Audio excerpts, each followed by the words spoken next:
Hello and welcome to another session of Star Trek Adventures Second Edition.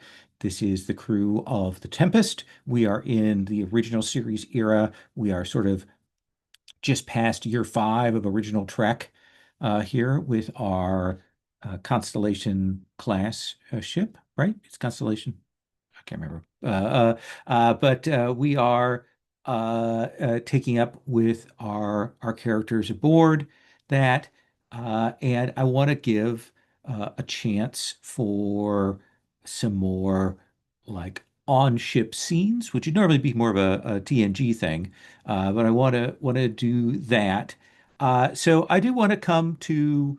We're gonna cross paths here in a moment with Taven and Chivilik to do that, and then we'll give that. But I want to start with that with Chivilik. Uh, what what scene do we want to start with that maybe shows us something about you, about the way you work, about somebody you want to interact with, something you want to consider? What would you like? Um, Pardon me. I'm just gonna let everybody know I've got a cold that I'm getting over, so I may be doing a little bit of coughing. I'll do my best to mute it and stuff like that. Um, for me, I'm interested in um because I'm the communications officer, but I'm also security, Hmm. and I'm kind of interested in maybe starting to explore kind of how I balance those two things. Because I'm spending time on the bridge, but presumably I'm spending a certain amount of time doing security stuff as well. That is a And Let me because I'm ask kind of, you yeah, this. One of the things we don't really see in old Star Trek is there are people on security, but yep, we don't have as per se a security chief person necessarily, yeah. except for special episodes where they have one. Like, what do you think your role is? Is there a rote here on the ship? Do you think there is a ship security person who's in charge? Is it a rotating charge? What do you think that looks like? I kind of like the idea that we don't have a security chief as such, but that whoever the kind of, whoever has the con, that's who the buck stops with security wise. Okay. But that for the most part, probably, like the lieutenants and lieutenant commanders who are security officers have a certain amount of discretion to, because we've got the advantage of having something like a military chain of command. Hmm. And so one of the things that we vet for and why people go to Starfleet Academy and all this kind of stuff is to get them comfortable with the idea that there's a chain of command and things like that. And I suspect that like when we don't have people outside the ship on, Hmm. the only time we really need security is like if people get drunk or there's, things are going missing or something like that. I imagine it's a lot of petty stuff, Yeah. and not a So lot of murder and, whatever. Like we're not doing a lot of cozy mysteries and stuff like that. so you are, let us say that there is essentially an officer of the day, Yeah. Hmm. and it is rotated around to you, uh, and uh, you have gotten the call that there seems to be some fisticuffs that have broken out in the lower decks. Like, is that the kind of thing that you go down, just head down by yourself? Do you assemble people with you? What does that look like? Like, how do we know your style for this? I get that call, and the first thing I do is I kind of lean back and I sort of look at the ceiling and I say, okay, who's involved? And they do, like, they give you it's just very much the lowest rank, very much the lower decks with an LD Yeah. folks down there. And it's probably like, and if it's like two names that I've heard before who've been warned not to do this, then I will go down there myself. If it's a first time thing, I'll just say to whoever is on duty, if nobody's armed, just break it up, send them back to their uh send them back to their bunks and let them cool off. Um, but if it's, if it's, that, like that Tellarite and that Andorian, whatever, that human and that Yeah, Tellarite that haven't figured out how to get along with each other, then, it then, is then, it yeah, is as you say, it's a human and a Tellarite, and they're in the mess, yeah, and it's the classic uh, thing. One of the things is that this Tellarite has a chip on his shoulder. He lost a hand, and for Tellarites, uh, the loss of a limb is like particularly grading for them. There's a thing in hmm, their culture that's a real issue, and he and this other, essentially they are both engineering kind of petty folk, and it looks like they have come to blows again. And it's kind of a mess down there. And these are yeah, people that you've broken up before. So we see you come in, yep, they're full Star Trek, shirt ripped, yeah, hmm, you yes, know, uh-huh. at each other. So what is your style here? Like what is your method for breaking this up? Um, uh, the first thing I do is like I come in, I take a couple of steps, and I take that moment for everybody to see that I'm there and look at me, right? Like the other people in the room are focused on they're going to be focused on the fight. But like when the officer walks in, someone notices and then they elbow Oh someone yeah. else and they look at him. So I take that second for that attention to ripple and kind of focus on me. And then I just, like loudest, most commanding voice that I can, muster. I bark incense.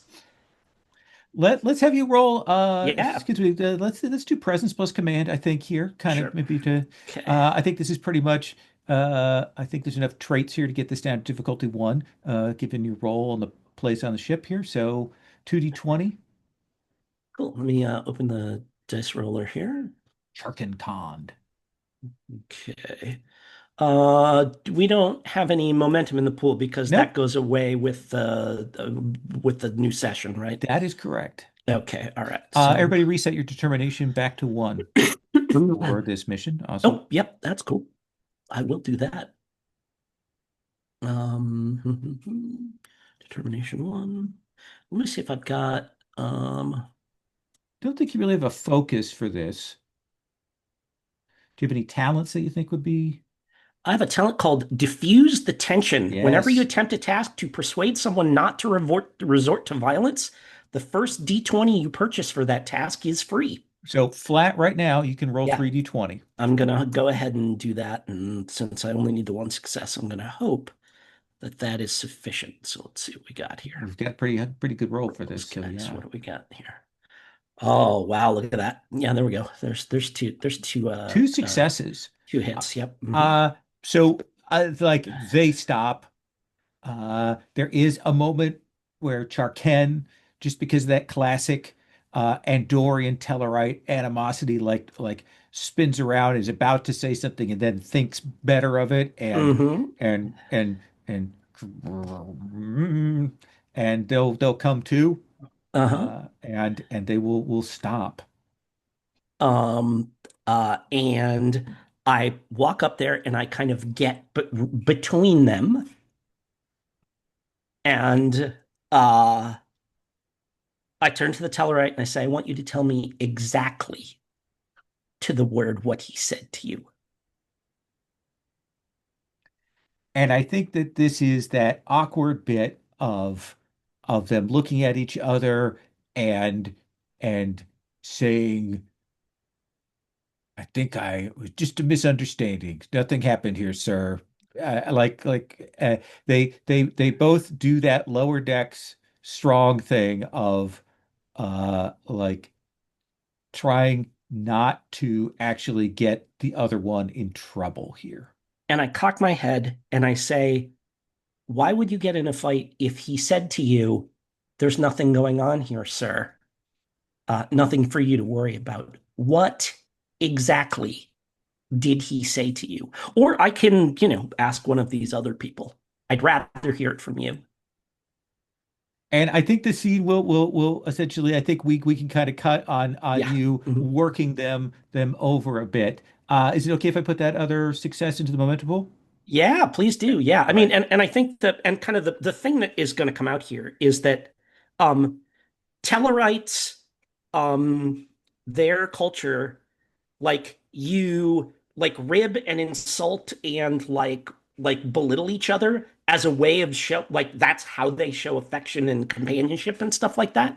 And if you are sympathetic to a Tellarite, they're gonna assume that you're insulting them and being sarcastic. Okay. And so that's what I'm gonna kind of get across to. And it's gonna end with me pointing at the Endorian and saying, okay, say something mean about his missing hand. Okay. And everyone will go, oh, okay, and that's how it'll end. Yeah. Okay. To then, what what do we want to see of you? So I have a weird idea for Taven, and that's that she has been uh, baking a loaf of bread and brings it into the sick bay, perhaps under a maybe wrapped up in some kind of tea towel or something, and places it on a stand somewhere in the sick bay. Um, and then she rummages around in a cupboard and pulls out a like a spray bottle and sprays something on it, and then Okay. places a glass dish over the top of it. I think we see the nurse who's there, who's kind of treating, who will kind of look at you as if, and like inquiringly. It is an experiment. My grandmother did sourdough. Are you making a culture? I am hoping to grow something. All right. Standard containment protocols for your experiment? That would be wise.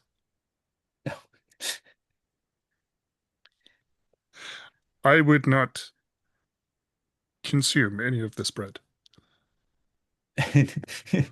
With the Vulcan saying that, I think that we will now see them provide a wide berth around the covered bread at that point.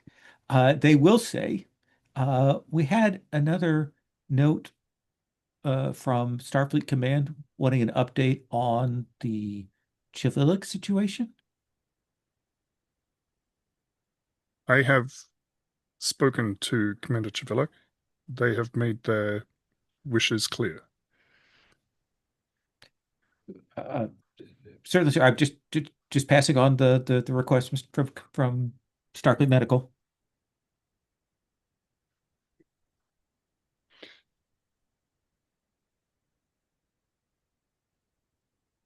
Have you ever had to do something that you didn't believe in? Um, do you mean that I wasn't certain of the outcome of, or what do you mean, sir? I don't understand. Where you were certain that the outcome would not be as described?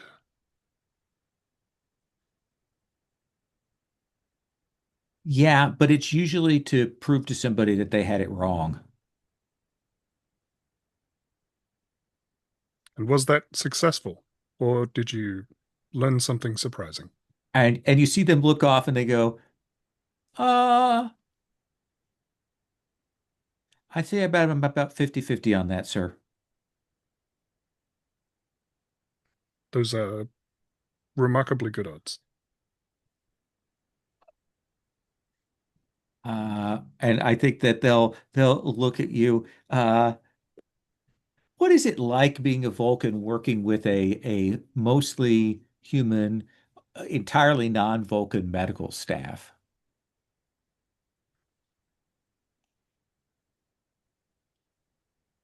At times, it can be frustrating. but frequently I find it to be surprising, and perhaps more frequently than 50-50 would suggest. Okay, I like that. Commander Moreno. Uh,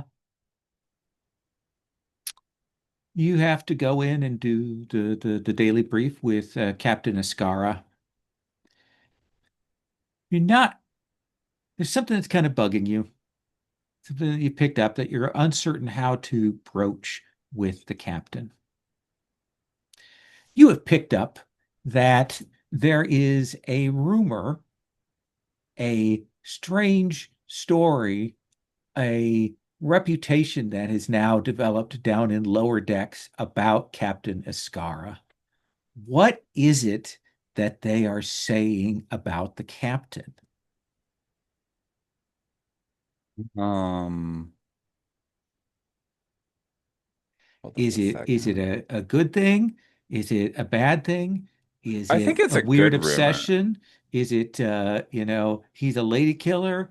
Is it baseball a set? Well, What do I you think wanna. it is? It's definitely. I think a Let's look lot of and them. Rich, if you want to put in on this too. Am I muted? I didn't make the rumor. It's about Escarra. But what are you thinking about it? Who, me? Killeen? Yeah, yeah. Yeah. Okay, I want to let the two of you kind of gotcha. work Yeah. out the play here. Um, are you okay with people having a crush on you? Sure. Yeah. Can't act Okay. on it. Wholly Exactly. inappropriate. Yeah. Like I think, but like the way they're going about this is like there there's a deep dive into baseball history, and I'm like, hey, maybe we could surprise him with a baseball game on the next, shore leave planet. And I'm Wow. like, I don't know if I'm supposed to spoil this surprise or not. Yeah. That's great. That's great. Love it. So I imagine this is a little bit like we see on Strange New Worlds of number one and Escarra, the captain and the number one in the sitting more companionably. Um and Escarra, what is it? I mean, is this the kind of thing where you fix food? Is it more relaxed? Like what is it that kind of get together to talk shop like? Hmm. I like the idea of when we talk shop, it there's a low key old radio broadcast of a World Series game playing in the background, just for the cadence of it. Yeah. And it's never not confusing. I don't even know if they still play baseball in our time frame, but I assume they do. Some people It's keep the it's score like alive. ancient. It's from Yeah. our time, Yeah. that old kind of stuff. Was destroyed in the Gene Wars, kind of thing. Oh, So, so sad. So sad. so what do you think is besides that? Like, what is the kind of things that you are going over with Ascara here? Like, what does that kind of uh briefing look like? Who are you talking about? Like, what are you saying here, Moreno? Well, just to be clear in timeline, I apologize for having to ask, but is Escarra aware of the Thulsa system and the that mission, or is that a thing Yeah, yeah, happening? Okay. yeah. That's what he would be talking about. The Thulsans and their civilization, and he's just running through what do they want? What do we need from them? What's important? How do we find an agreement? Bouncing Eh, ideas off of Tony. Of course. What So is the basically, mission? I don't know. so the mission is going to be the captain and probably Chivillik and a couple other people are going down to kind of sign some final paperwork for arrangement of allowing the rights for dilithium mining on a planet in this system. Gotcha. And so I imagine that you're kind of going over like Oh yeah, all the the real basic basics. the contracts and just like make sure, Hmm. all our I's are dotted and T's crossed, making sure everything is by the book, even though sometimes things need to be outside the book. But Exactly. on the paperwork needs to be clean. Okay. Yeah. Yeah. I'm thinking of leading with an offer that they will balk at so that they can negotiate us back down to where we're comfortable. Don't know much about the Thulsan culture to see if that would be insulting. What do you know, Tony? Tony, would you please make a reason or control plus command roll? I will do control if it's an option. Absolutely. Let's see.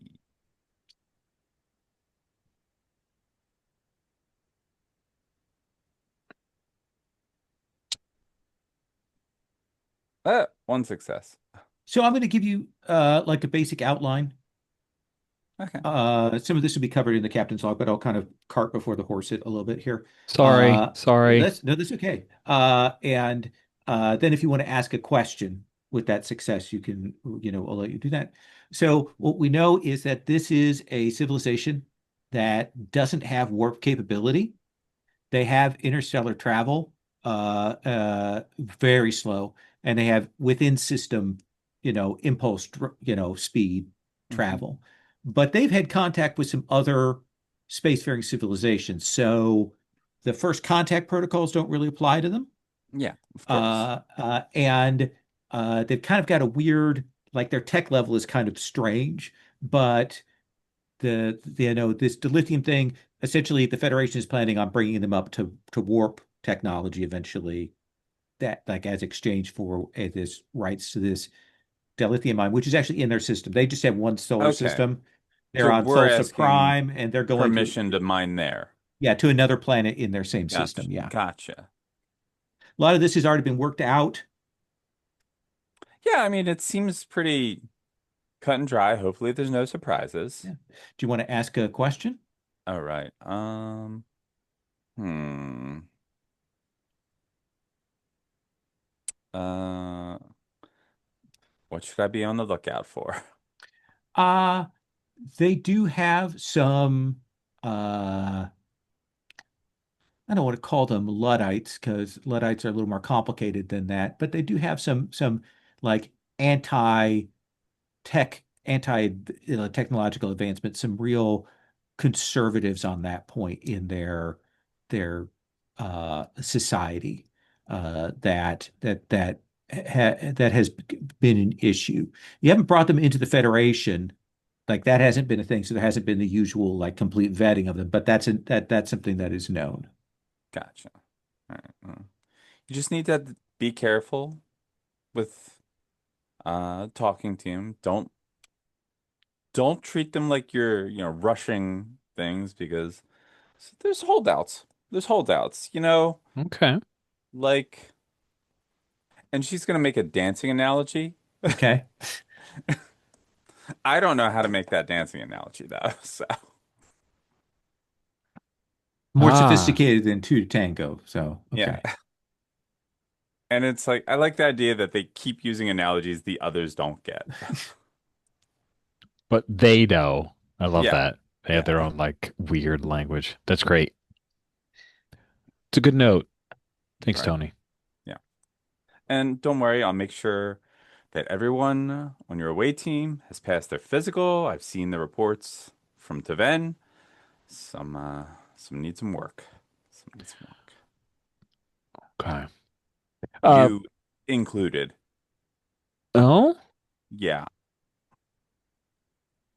Hmm. There's something new? I'm already up on all of Just my saying. exams and okay. Yes, you have an acceptable heart rate. It's acceptable. Right. I will work on that. Yeah. How are you doing, Tony? this past few days have been more than satisfactory. Uh, Nothing is blown up. We have not been shot at. This is just a routine mission, and let's hope it stays that way. Sure, probably will be. Negotiations that end in violence are not my preferred outcome. So why are there only 9 positions again? And then he launches into a, well, in fact, they used to be. Perfect. Perfect. Uh, let's let's cut to seeing the Tempest in orbit. We've got a nice HD planet that we've spent some time doing on, slightly purple colored skies. Maybe from the orbit we can see, canyon kind of things, definitely mountains and water and stuff. You know, and we see the Thulsan vessel, which is more of a kind of a solar wind combined with some other impulse tech. So it has those kind of extended furl sails, and they are there in orbit. And the plan is that uh, the Tempest will beam their party down to the planet, and then your party will beam down to the planet to the designated location, sort of ceremonial location to handle this. So it's definitely going to be Captain Escarra and Chivilic as your communications person. Also handles potentially security. Uh, uh, Jolene, Mike, who would you like to take along? Is there one of the existing supporting characters you'd like to take, or do you want to come up with somebody?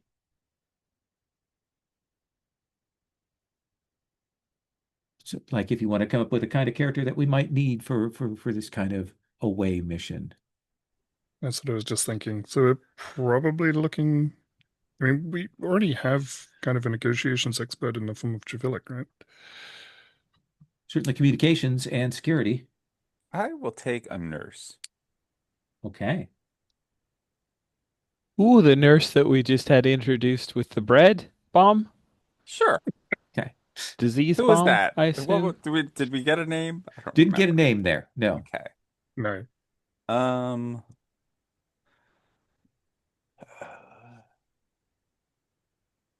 Looking around at things. Let's see if I can make him name. Sure. Mike, what kind of character do you want to take down to the planet?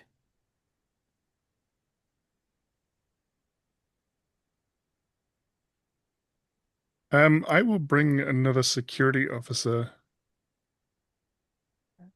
Okay. Lieutenant Johnson, or do you want a new security person?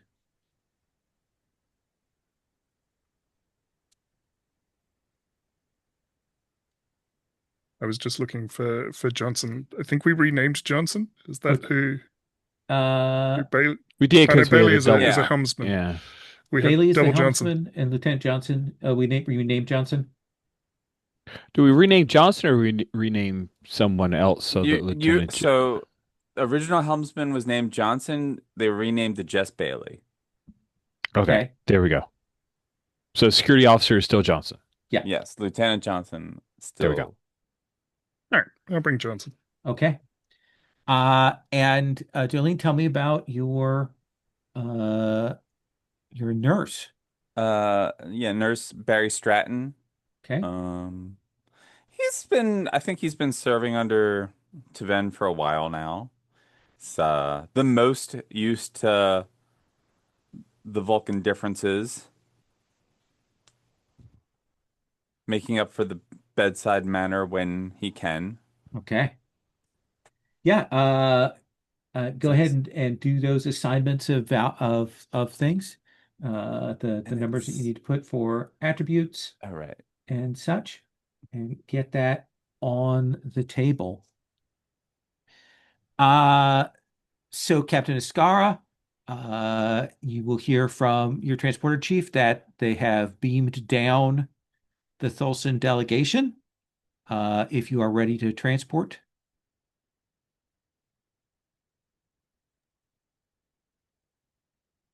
Vámonos. Let's go. Okay. And so I think we'll see the new transporter effect. We see a a backdrop. It's CG. It's high end, but it's still clearly a backdrop. We can see these slightly purple tinted skies there, lights. There are, some mountains in the distance. There's definitely forest and vegetation. This area here is kind of a more cleared off zone. There's like some ceremony tables that are set up there, and there are a group of four people who are present. Uh, One of them is clearly the leader. She will step forward, and there are three others. And I have pictures for them in the NPC tab, just to give you that. These are Thulsans. One of the things you'll note physically on three out of the four of them is that they have uh, like markings that a little bit look like tattoos, but it actually looks a little bit like it's kind of an internal glow. Like that's something that's kind of maybe adjusted. You're not sure exactly how that functions. Uh, Two of them have it like very carefully cultivated, but the oldest of them, it's more wild, like it's kind of been kind of left to develop on its own. Uh, the other one, the fourth one, has tattoos and it has something of that same complexion, but rather than having that kind of blue sort of color to them, they're actually black. Even though looking at them sort of face to face, you can definitely see that they are the same thing. So you're not sure what the difference in color is about. But one of them, a youngish looking woman, will step forward, and she will say, "I am Primarch Tove. I am the leader of the Thulsan delegation. Uh, this is uh, Sequent Dozen." Uh, and she'll point to him, and he has that look of he's their security person. You can see that they don't have any kind of energy weapons with them, but they definitely have very basic slug throwers, and they're all carrying swords of mostly ceremonial, but it definitely has that look to it. And the tech level seems to kind of vary, but it definitely has more of a you know proto-modern look to it. Uh, then they will introduce the Primarch Tove will introduce this is our recorder, and gestures to the oldest of them. This is recorder Mart Shalon. He will be recording everything, and he will nod. And you notice he doesn't have any kind of tricorder or any kind of instrument with him. And then she will pause and she will say, "And this is the observant." And she kind of gestures to the person with the black tattooing, and that person just get the sense just kind of nods there. Uh, and she will say, "Shall we sit and begin our discussions?" Yes, please. I'm Uh, curious whether the swords that they're carrying are they strictly utilitarian, or does it look like they've got any kind of personalization or ornamentation or anything like that? Or are they clearly like their weapons that they're carrying, or is there some kind of ceremonial bling on them? Definitely the sequent of the four of them. All of them are like clearly, some handcrafting and some unique Got it. personalization. Okay. But the sequence one, you definitely get the sense that this is a person who lives and dies by the sword. Got it. Okay. Everything is a little bit more there. Um, Escarra, like this is an opportunity. Do you want to do a read on them? Do you want to try to establish a trait here? What do you want to do sort of mechanically? What's your goal here? Oh, yes, I would love to get a role in here, get an understanding of their protocols. I've read about it, but now I am face to face. I get a read of the room. This is my wheelhouse. So I say all that so that I can roll double 20s. Okay. That is my plan. All right. Only the dice will So agree. I got a insight. focus of cultural Yeah. studies. Insight plus command. That feels good to me. So it'll be a 14/5 with your focus. All right, let me get a couple of dice. It's just a read, so I'm not going to spend anything to Sure. make it Basically, this is to more. generate some questions. Yeah. Okay. That looks like a 9 and a 7, so Two only two successes. successes. So what's the first thing you want to know as you're sitting there? Definitely the Primarch is the most open of the people here. The recorder is kind of seated back, very much listening. The other two, their body language is hard to read just at a glance, but the Primarch seems very invested in this. What do you want to know about these people or about the situation? What read do you want to get here? Who among this group least wants this to be successful? Or Hmm. most wants it to be unsuccessful, if that double negative makes little sense. The uh the woman with the black tattoos, the observant, Hmm. everything about her body language says that she is skeptical about this, that she is listening hard and a couple of times does stop to ask that something be repeated. And she doesn't look happy about this, particularly as you get to the discussions of warp technology and things like that, the high tech transfer of things. Sorry, clarifying question. Is Yeah, it skeptical or openly hostile? she's definitely uh, has that sort of skepticism that is simmering into being hostile. She's not actively being aggressive, like she's not interdicting. So she's clearly here for a reason, Hmm. but definitely not happy that this is happening. Cool. You have another question if you'd like to ask another question.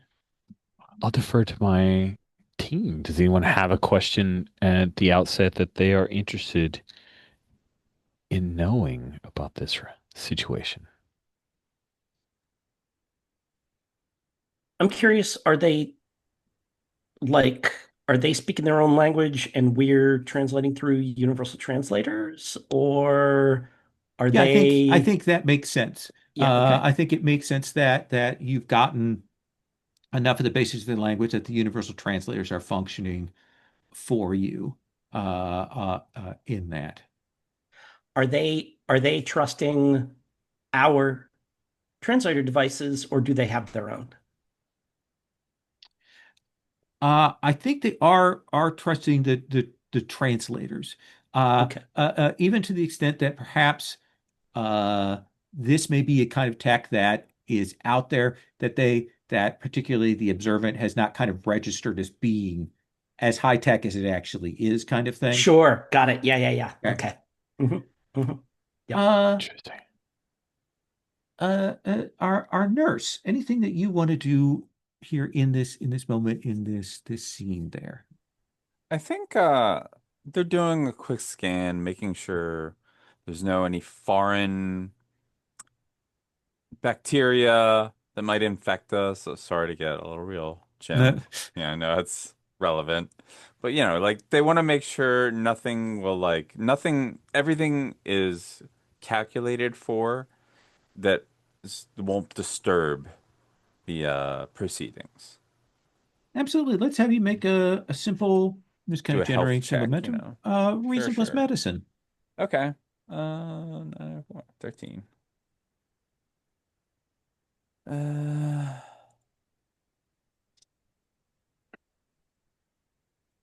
ugh. Well, there's a complication. So a 9 Yeah. So I think is one of the perfect. things is that this is a Class M planet. Hmm. Uh, but it is one of those things. If you were to stay here long term, you would want some rebreathers or to get into enclosed. There's a certain amount of uh, dust in the atmosphere that over time could become toxic for the buildup. Does that seem like a reasonable Totally. answer Is for that? this the planet that Starfleet wants to mine? Yeah, yeah, they're actually Okay, doing that here. The actual capital planet is other elsewhere in the system. gotcha. I'm going to put that. I'm just going to say you rolled a 20. I'm just going to mark that down right here. Just noting that for Hmm. later. Okay. Hmm. Perfect. And what about a Totally fine. security person? Yeah, I think Chivalik already wears a sword, and I think because the people that we are visiting do that Well, as well, I a think kind of a sword. Again, a blade. it's an axe, It's right? an X, yeah. Okay. Yeah, yeah, yeah. Okay, He's an Andorian. He has to be very specific about this. So, okay. Yeah, so I think Lieutenant Johnson has been outfitted with a similar weapon for the purpose of this, if only to for reasons of cultural respect. But they are uncomfortable wearing it. It is not a it's not standard Starfleet kind of loadout, and they're we see that they're clearly uncomfortable with what to do with their hands because they've been warned by Javilic, don't rest your hand on the weapon because that's threatening.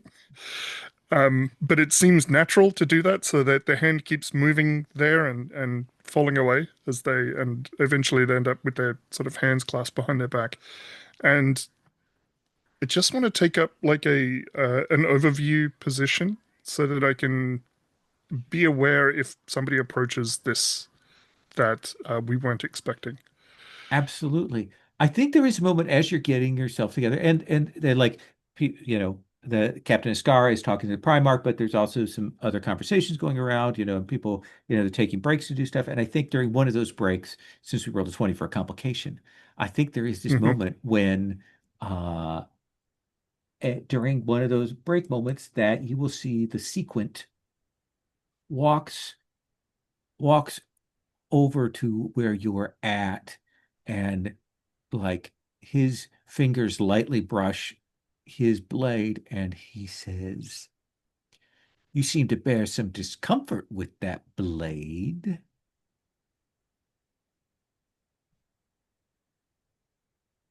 It is not something I'm used to wearing.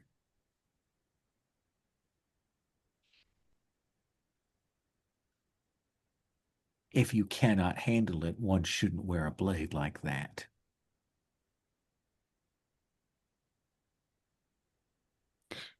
Well, I have done some basic training. It is more for, well, to show some respect. My statement still stands. Maybe you He's could trying give to me some push you pointers. maybe a little here. How do you want to handle this? What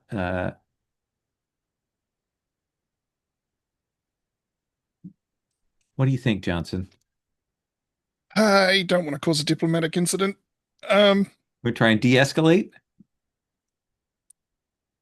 yeah, Okay. I, I'm glancing over Johnson's stats to see if they might be good at that, and probably not. I think that's presence plus command. Ooh, that's a 10. That is a 10. 10/1. Although the one means nothing.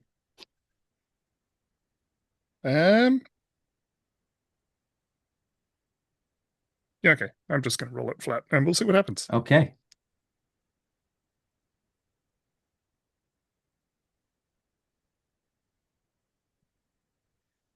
It's a 5 and a 7. It's two That is successes. two successes.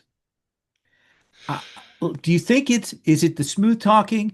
is it that you change your stance to kind of show that you are more serious? Like, what is it that solves this problem here? Yeah, think given the attitude of the sequence, it is a change in stance and sort of remembering more of the sort of basic things that Javilic had taught them on the up on the ship. Uh, and they kind of move and they put their hand in a place where they could reach the weapon, but they pointedly sort of don't touch it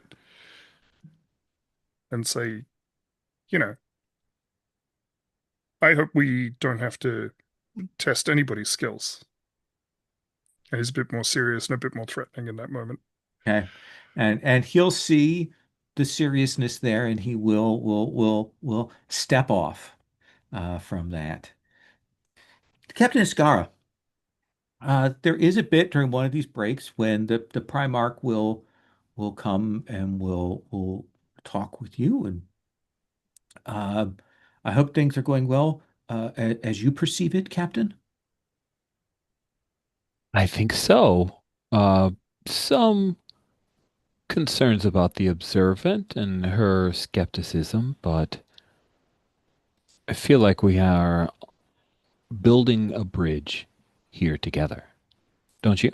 Uh, yes, I apologize. Her manner is uh, she is our uh, technological ethicist. Oh, That is her assigned duty.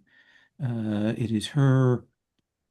She is to observe uh, and question what the impacts might be of technological advancements, changes, those kinds of things. So she answers to many people, many factions within the government. So if her manner seems brusque or negative, it is those things that weigh upon it. I did speak. I did not think we needed to bring them along, but as you understand, you're a captain, so you answer to people above and below, so you understand how that is.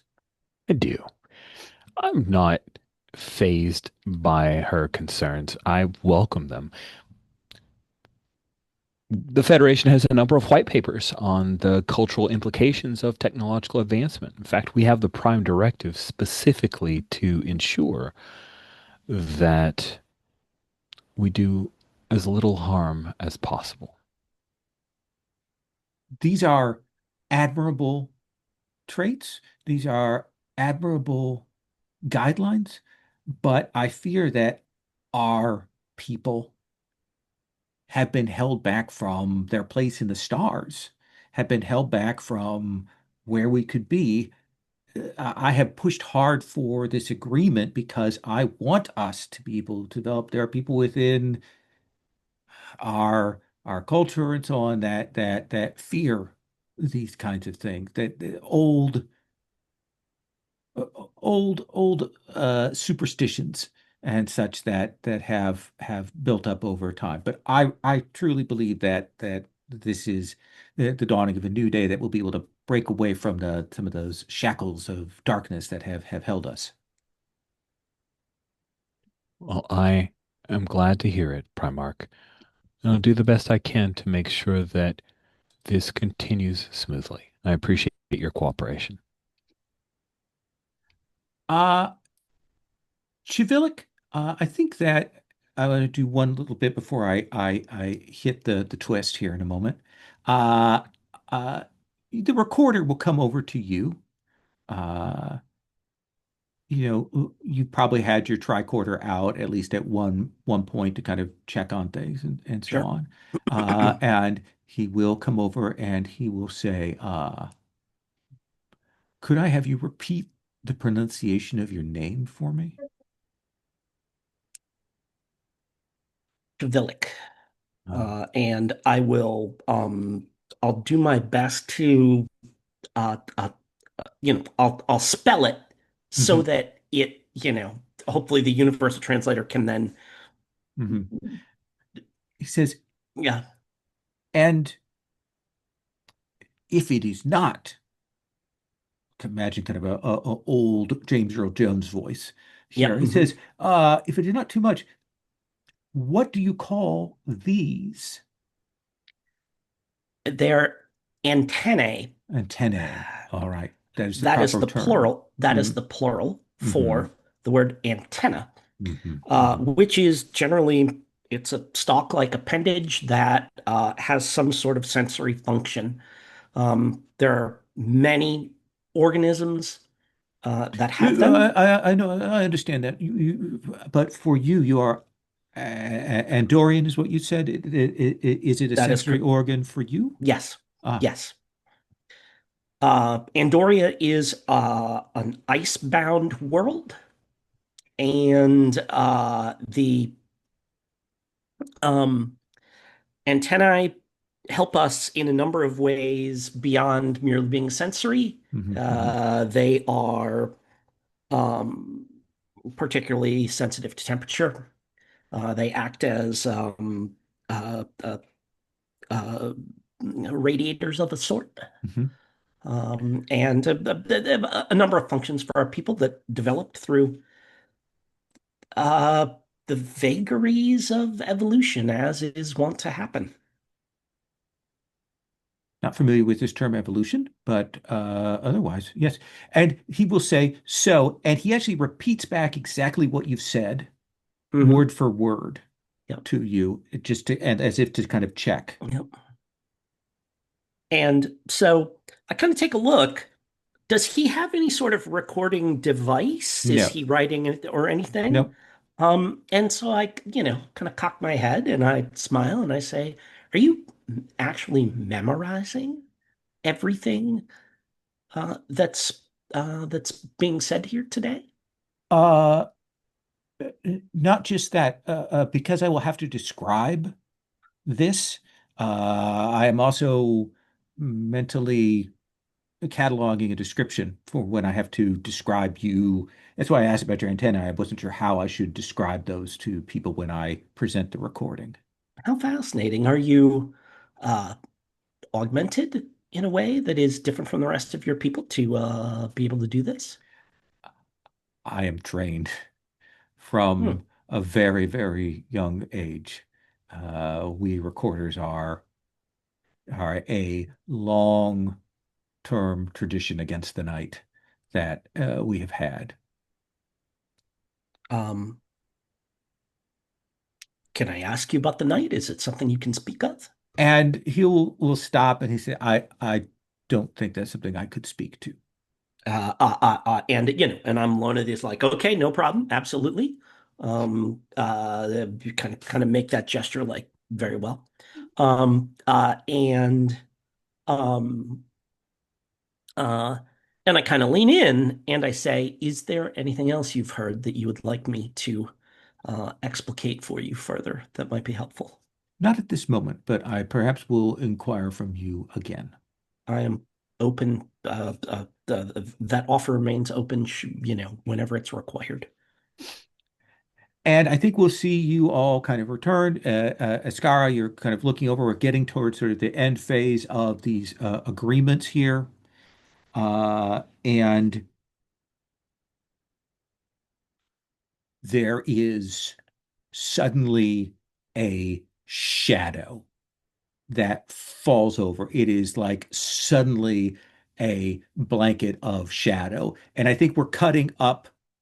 We'll come back to the planet in just a minute. We're cutting up to the Tempest and Moreno.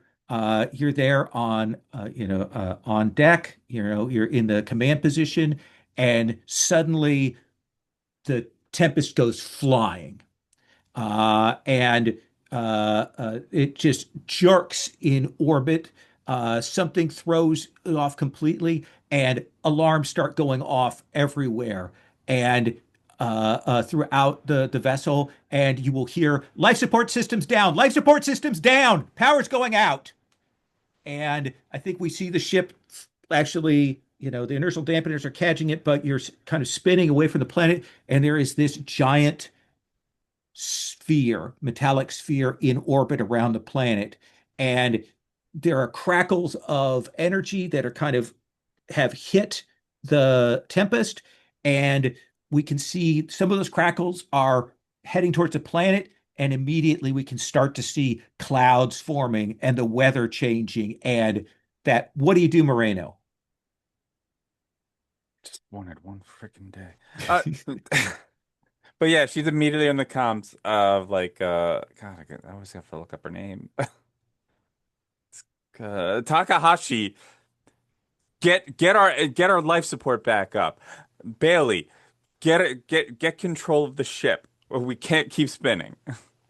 We need, I guess we haven't been knocked too far up. We weren't like jettisoned a light You years weren't away. flung light years away, but the ship Okay, is good. kind of spinning out. You're calling, uh, uh, uh, you're hearing life support is out, contaminants in the system, banks are being flooded. Even as the ship started that, medical alert down there for you, Taven, as that's going on. And Escarra, Chivilic, from where you two are at on the planet, you see this shadow, you'll suddenly see the sphere, and then the storm begins. Snow, thunder, lightning as this world starts changing. We're going to take our first break and then we're going to come back up to the ship and then down to the planet. So take 10 and then we will continue on. So I'm going to come up to the ship. The ship is spinning out. It has been hit by some kind of weird energy. Life support systems are both going out, and there's some kind of contaminants there, like that life support went wrong there in the ship, and like that's where we start. So, Moreno, what is your first order of operation? Like, what is it? What are you commanding? How are you setting? What do you want to do? I mean, she's on the horn to Kamiko. Hey, do what you can. Get those life support systems back up and running. Okay. I can deal with the bridge and the trying to stabilize us. Okay. Let's, I think that role kind of puts in your hands. So let us have you do that role for the pilot and to get the ship more stabilized. And then we're going to come to Commander Okay, Taven. sure. Uh, Con, presumably. Yeah. Is it control? Daring? I think this is actually control here, getting it Okay. under Well, they're the control. same stats, Yeah. so. Helm operations probably works. Yep. Right now we're difficulty 4. I gotta look at these things. Oof. Difficulty 4, that's a lot. Okay. That's to get it under complete control right now. Gotcha. Okay. Right. I'm just running through my talents so I can Sure, absolutely. I know appreciate before. that. All right, not navigation. Okay. So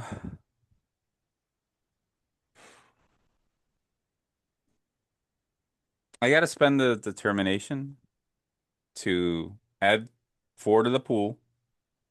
Okay. Then I'm gonna spend one of those, so just add 3 to the pool. Okay. What value are you tagging for that use of your determination? Push me too far and you'll see my ugly side. Okay, I like it.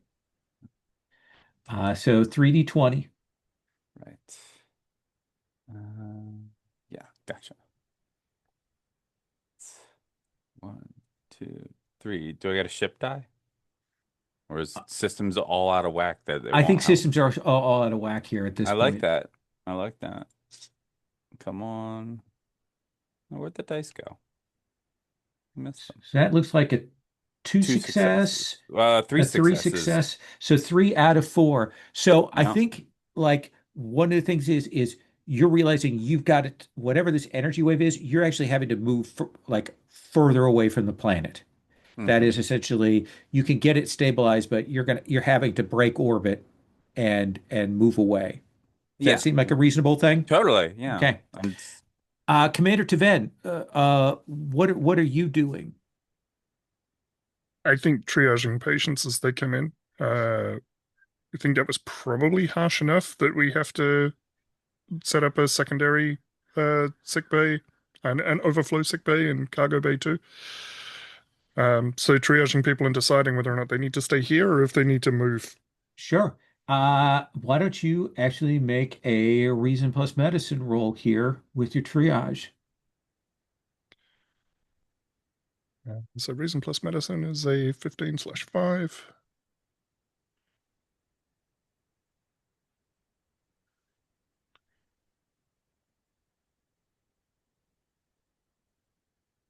Oh, That is one success. Uh, like you're getting the basic triage, but you realize that actually it is less this issue of like being knocked around and things like that, is that uh, life support has been screwed up. They're trying to get it back on, but actually what's happened is it has like processed something wrong, and there's actually poisons in the atmosphere right now. The scrubbers like booted something in or something has happened. You're not sure exactly what's going on. How do you want to manage that?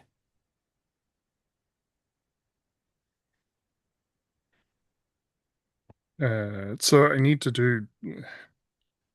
I'm torn between am I just trying to prevent the sick from getting sicker, or it sounds like it's more serious than that. So Taven is going to try and run some kind of diagnostic Okay. on the life support systems to find out exactly what this is. Okay. Then I think that is reason plus engineering, Reason plus engineering is which a 14 is, slash yeah, you're actually 4. quite good at that. Yeah, and I'm going to spend a point of momentum for this. Okay. So 3D20. I don't think you have a focus applied to it, but go ahead. No, have diagnostic expertise, but not that kind of diagnostic. Right. But that Oh, is three successes. Uh, it that's it five success. Oh no, because I didn't have it. don't have a Yes, focus. correct. So two successes is going to get the basics, and you got one more momentum. So I think what you'll realize is that like this is unusual. Like this energy wave that hit, that there was some like maybe even like atmospheric modification that happened in the ship. Uh, and it has caused some real basic stuff like the actual like core programming for what life support is has been messed with. And essentially, uh, you think that engineering has to like literally shut life support down and reboot it Hmm. to reset back to basic functions. Does that seem reasonable? Yes. And you've got one momentum. You can put that back in the pool. You can ask a question.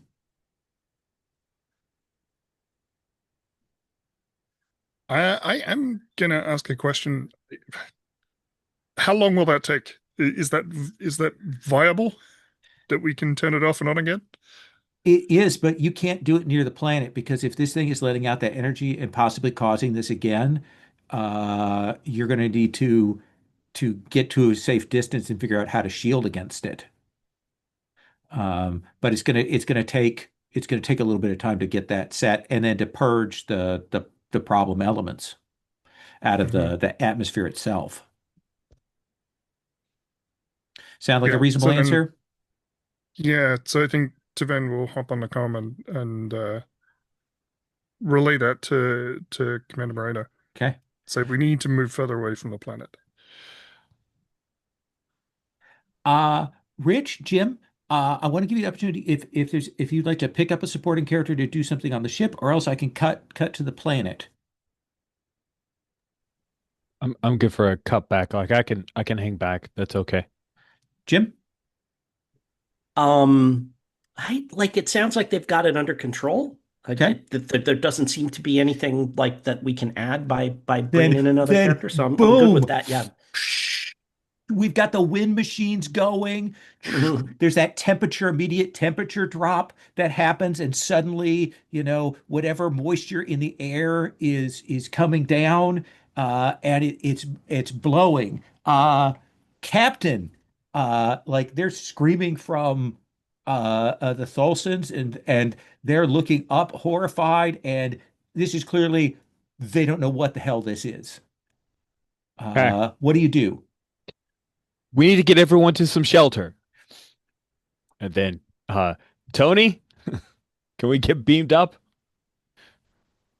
I don't think I would have Comms, seen Tempest get comms. flipped. Oh, comms No, are out? you Like got you got. nothing? I'm sorry, I'm doing this. I'm doing next gen. You just you're not getting any comms. You're not getting anything from the Tempest. Oh, dang. Sorry. Yeah, that did a next gen thing. Sorry. Yep. Uh, Nothing. so Captain, you want to try and organize these people and get them to a safe place? Yes. Okay. Chivilik, you want to help with that? Maybe kind of do a group action here, and then I'll have you do a lead action on another thing. Does that sound good? Yeah, for sure. So I think this is going to be uh fitness plus command. Because it's a combination of you getting order, but also like you're having to physically move some people along here. That is fair. I feel like understanding how to get these people to safety is a bit of team dynamics. I like it. I like it. So that Uh, is a focus I will use. so you're 13-5 with a focus. And Jim, do you have a focus for that you want to use? Let me see here. Focus. Might not necessarily be in your wheelhouse for a focus, but you've got a good fitness plus command. Um, Am I know it's a group action, so the answer is probably no, but am I assisting? I guess I'm not technically assisting Chivilik. Okay, sorry. Yeah, but you may be on another role, like he's assisting you, like with the capital A. That's what he's going to be doing right yeah. now. I don't have a focus Okay, that really applies here, I don't think. so Chivilik, you're rolling a 13 or less. Captain, you're rolling with 1d20, and Captain, you're rolling a 13 or less with fives being crits. You're rolling 2d20. There's also momentum in the pool. That is one success for me.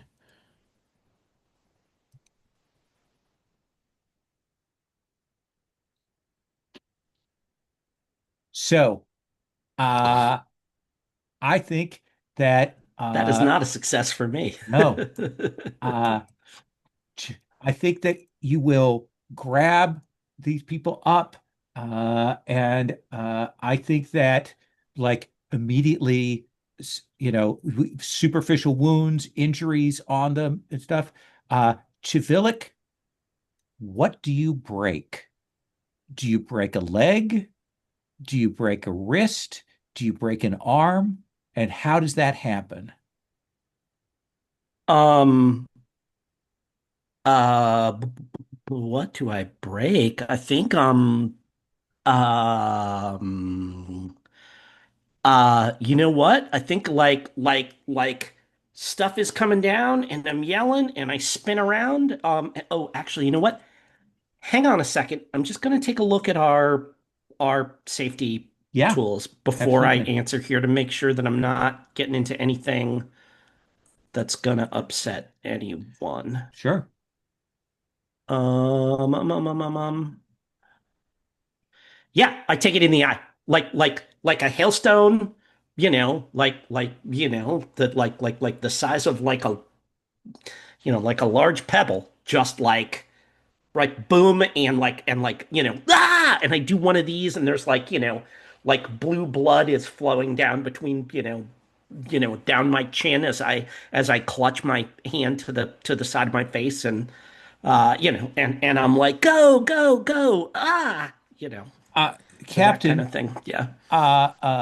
which two of the sort of the NPC citizens that you're trying to protect are absolutely safe of those Uh, NPCs? yeah, I think Primarch Tove and Asa the Observant are Okay. absolutely safe. All right. Primarch and Asa. And you are running, trying to get people to like some kind of overhang as you're going down like a hillside and sliding, and there's hail coming down and such, and the ground is actually shaking there as this is happening.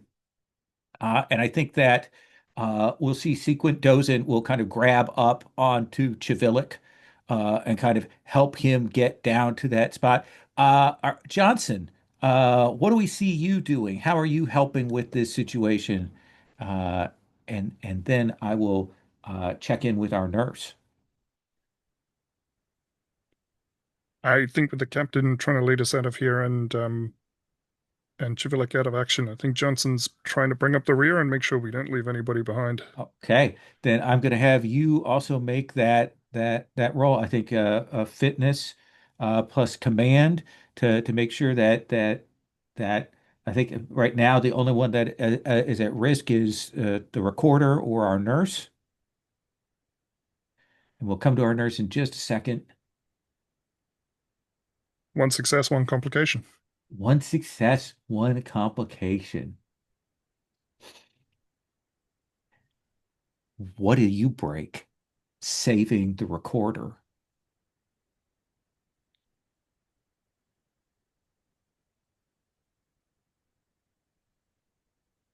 Foot, wrist, leg, arm, ribs. Yeah, I think it's a leg. Okay. So if for Chivilik and for our security person, you write that down as a trait, like injured eye or broken leg. You write those down as traits. Uh Is that going to be? Are we going to take any stress as a result of that, or just no, take it that's as sort of an a? injury trait that'll Got it. stay there until we Okay. can that'll just kind of a long-term healing thing to get that cleared up. What's our nurse's name again, Jolene? Barry Stratton. Okay, Stratton. so Stratton, you get to cover, but winds are still howling, snow, all of that, and by the time they get down there, there are minor scrapes and bruises. Everyone, strategically torn clothing, Of just to course. show that they've been injured. But you can see that Johnson is limping. His Yeah, leg he looks needs. badly injured, but Chivilik, the sequent Dozen will kind of set him down and look around and he's very badly injured. All right, it's just they're quick to break out the medical bag and move over to Commander Chivilik. You Okay. know, we don't want the eye injury to get infected, obviously. Okay. And Johnson's not moving currently, which is good. We don't need to move currently. So let's have you make a uh, a, a reason plus medicine roll All right. for Johnson here. This I mean Chivilik? It's the nurse John. Sorry, not Johnson. Stratton. Stratton, yeah. Stratton. Gotcha. We were all For wrong, all at the for same time. operating on Chivilik is what I Yeah, meant. But yeah. all right, I'm gonna count down from five. Five, four does the thing. It's gonna hurt. And reason and medicine? Yeah. Okay. 13. Will xenobiology or surgery help? I think surgery is probably appropriate here. Okay. All right. Um, let's see. Is it just basic difficulty? I think right now we are difficulty 4 to fix it, Yeah, gotcha. difficulty 3 to stabilize it so that it Right. like not going to get worse. Difficulty 2, we're going to lower his stress cap for a bit. Gotcha. I will. You know what? No. Oh, no, I'm not gonna spend the momentum. You're not going to No, spend the I momentum. will. I will. Look, I don't feel good when I give it all and then I spend half of it. So, but I'm gonna spend it. Do it. It's okay. One, two. Do I get a little tricorder die? Uh, I think the tricorder die is offsetting like the No problems that you'd problem. have for being in a storm. No problem. That's no successes. That is Absolutely zero. okay. Uh, Side character, no determination. yeah. I think what it is like as you are there and kind of keep moving over to where Chivilic is, there is a crash and your med kit goes flying out into the storm and it is gone. And essentially you having to go over and just bandage, Yeah, just with wrapping it up. wrapping instruments there. Uh Escarra, the Primarch is you're all kind of catching your breath here, even as you can feel the shaking of the earth. What do you do, Escarra? I'm doing a quick head count. Is everyone here? If not, Everyone is I'm here. All okay. 8 members of your party are here, though a couple with pretty bad injuries. Okay. And I scan Barry, what what happened to your med kit? The storm happened. All right. Well, let's get to work here and see if we can triage. And you're doing that, and I think it'll become clear to you pretty soon, Escar, as you're doing this, as you're getting set up, is like the position you're in, the place you're at, like this is an exposed area. There's also vibrations. Uh, you've got to get to someplace more secure than this. Okay. Like this is, if you stay here, the ground is going to give way, uh, and or you're going to be exposed to more storms here. Okay. I'd like to let me take a look here. Looks in rough shape. Chivilik, like when you kind of come to, what's the first thing you say? I think you can see out of your good eye, you see Escara moving around carefully, kind of checking on people. Okay, like when he turns to look at me, I kind of wave at him and I say, uh, I'm okay, Ed. This is not the first eye I've lost. And like kind of, like I groan a little, but like I'm okay. I'm okay. Just to check in, is that a true statement? Because Edward would, the captain would know the medical records, and it would just be a cool reveal to the audience. Or is Chevalier lying to It's seem actually the third eye he's lost. awesome? I mean, we duel with like Andorians duel with like pickaxes, right? Like like replacing eyes is like some of our earliest medical technology that we Abraham, like stop learned how to blocking do. with your So face. Stop blocking with your face, Abraham. That's right. Excellent. Okay. Abraham, Abe, let's find another place for shelter. uh Johnson, keep everyone here secure. and We'll do that. I'm getting to my feet. And I say, um uh unless you have someone else who's more qualified at finding their way to safety in the middle of a massive planetary blizzard, sir, I suggest that I take point here. All right. I've got your back. And I say, we need to make sure everybody's together and that we don't lose our grip on each other because we're probably not going to be able to see once we get out there, Yeah, I guess we shouldn't scout out. We no should matter just how many move. good eyes we've got. A- And I think he will, the recorder will stand up and he will say, Captain, may I speak? Go ahead, of course. Mm. There are 2 places that from here, both are a trek across the landscape in the midst of this, which I do not relish, but I think there are 2 locations that might provide more adequate shelter.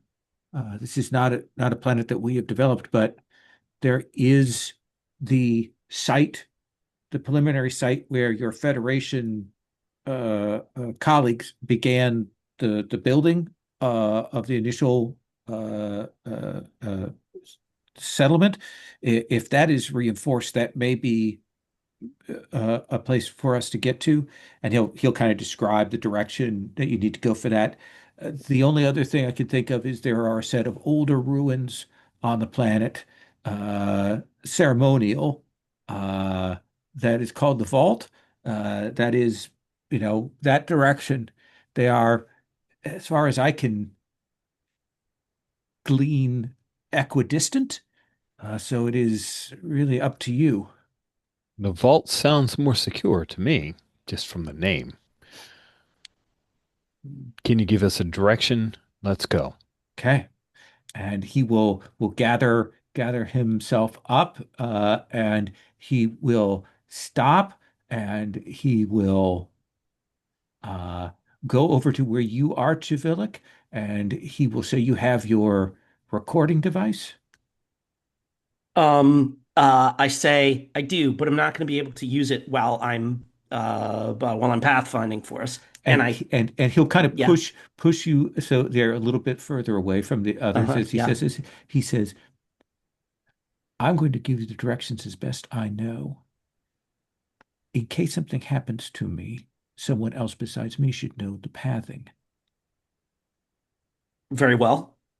And he will kind of describe, general directions, what he can remember of the landscape, how you would get there, and he's talking about a significant journey through Yeah. this weather, and he will describe it.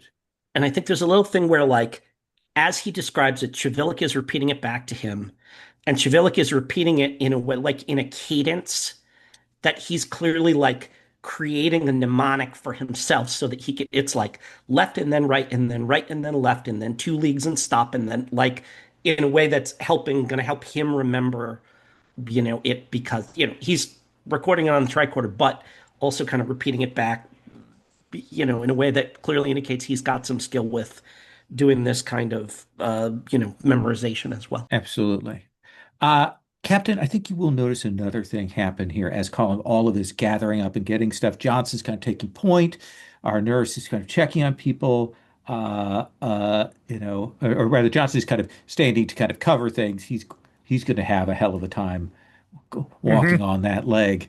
But you will see that kind of at the corner of your eye. You will see that Asa and the Primarch are there seems to be some kind of intense conversation going on between the two of them.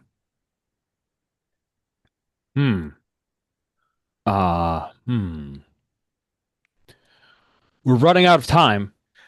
And the Primarch apologize, and that like will kind of stop that kind of to the observant chagrin, and move to follow you, and the Asa will follow behind when that happens.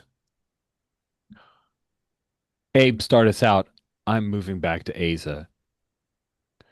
Okay. And like we see me kind of up front and I kind of, step out into that howling wind and and like, immediately like whatever, like our hair is starting to ice over and like Yeah. get a little in our eyebrows and stuff. And I close my other eye and I kind of dip my head and we actually see my antenna kind of, they like twitch a little bit. And and I'm whispering to myself, um uh, whatever, 100 strides to the north, and I start going. Okay. Yeah. We'll come back to that role, which would definitely be fitness and security. We'll come back to you, Escarra. I assume you want to talk to Asa as they're traveling. We'll come back to that. I want to come back to the ship, though. Commander Moreno, you've been told you need to move the ship away even further from the Uh, planet. What do you do? yep, I'm Okay. taking that advice. Okay. Like So we're yeah, like we're no good to yeah. the skipper and the You party. will We're move away from the planet. And I think now, as you're kind of doing scans back, and now we've done that where you pull away they move the picture of the planet away to show it's further. Mhm. Uh, I think you can see that sphere is still there, and I think you can also see the wreckage of the Thulsan ship. Like its ship was in orbit, and like it got completely destroyed by this thing when it came in. And like uh, you realize you're out of transporter distance, you have no comms down to the planet. Um, what's your next step, Moreno? We've got to scan whatever this sphere is to figure out what it is, where it came from, what happened. Absolutely. Uh, Remaining senior staff. Just okay. let's have the Uh, little get together after. uh, yeah, let's give Taven a chance to do some work, and then we'll Mhm. come back and maybe have you do some command roles in there. Taven, what are you doing? I'm trying to help out in engineering to restart the life support systems. Okay. Uh, uh, and let's have you make that role there. Reason plus engineering. This is part of your forte.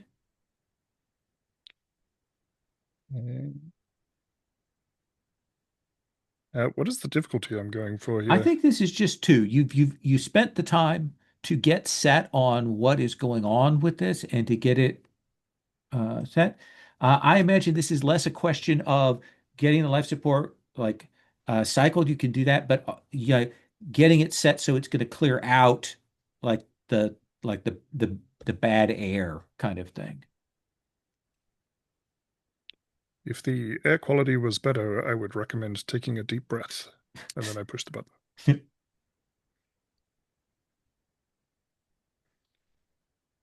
Uh, That is that is three three successes. successes. So yeah, you will get this cycled through.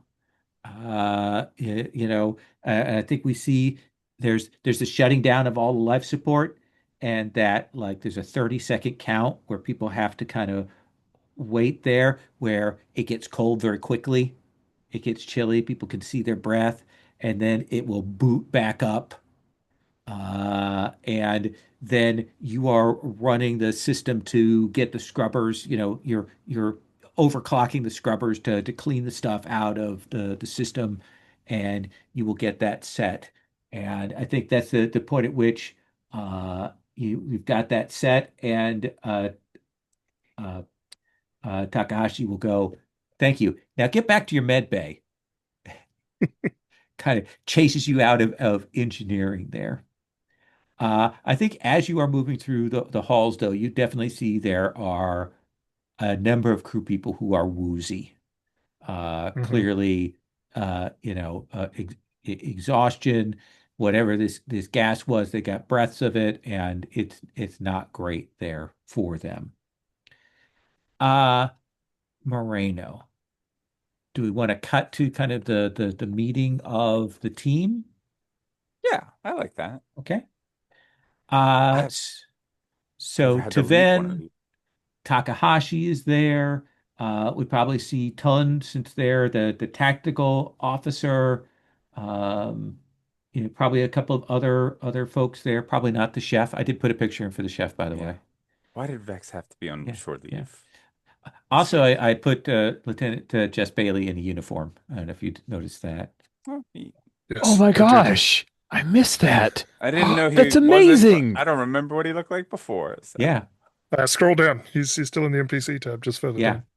oh, It's amazing. That's awesome. oh, okay. Good job. Well done. Uh, so uh, uh, they're kind of going over it looks like this thing as far as the person who's oh yeah probably we have our science person here Gwen's character Oh, is I made a joke that they had short leave, oh no but let's if say we that want them here, yeah we'll say I'm that here for Vex it. is there and they will say it looks like this sphere is performing some kind of terraforming to the planet, but not in any organized way. It's definitely affecting the weather systems there and causing tectonic faults, and also bathing the planet with some of the same energies that hit us here on board the Tempest. Do we know what this, does anyone, do we know what this sphere consists of? Is it We haven't been able to. artificial or is it an organism? It it looks mechanical as far as we can tell. There's no life signs that we're picking up at this distance, but we'd have to get closer to get better scans on it. Hmm. Commander, it is unlikely to have been brought here by the Thulsans. I, I doubt that they have the technological expertise to build such a thing, and their ship was destroyed, yes, And I, or at and least seriously disabled. Tun says, "Sir, it moves like a weapon. It acts like a weapon. We have to treat it like a weapon."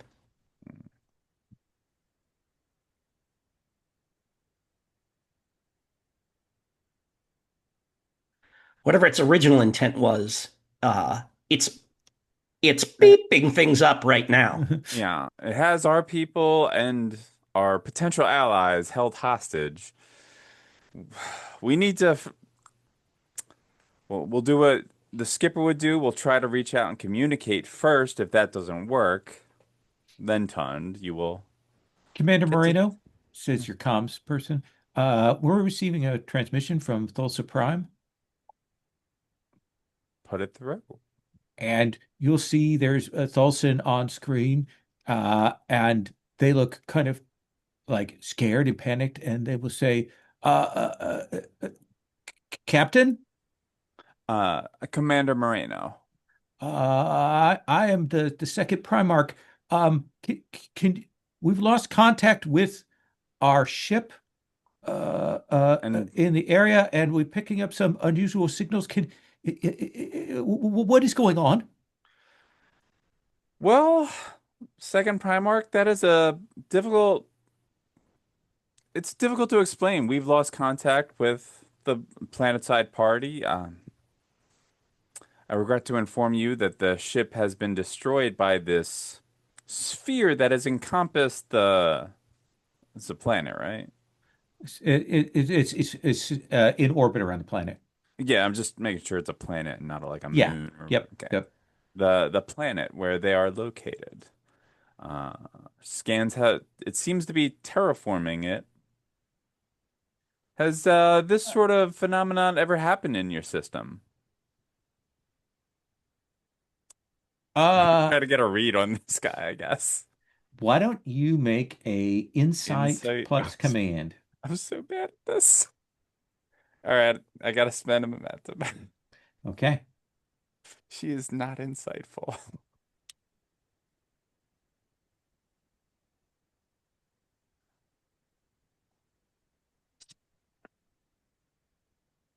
She's so not insightful. It's hard to read this guy. He has a whole body language you don't understand. It's that Hmm. moment when you wish you had Chivilic there because you know that is what Chivilic is good at. And all you know is that he is scared now. And he will say, keep us apprised of the situation. Uh, uh, Thulsa out.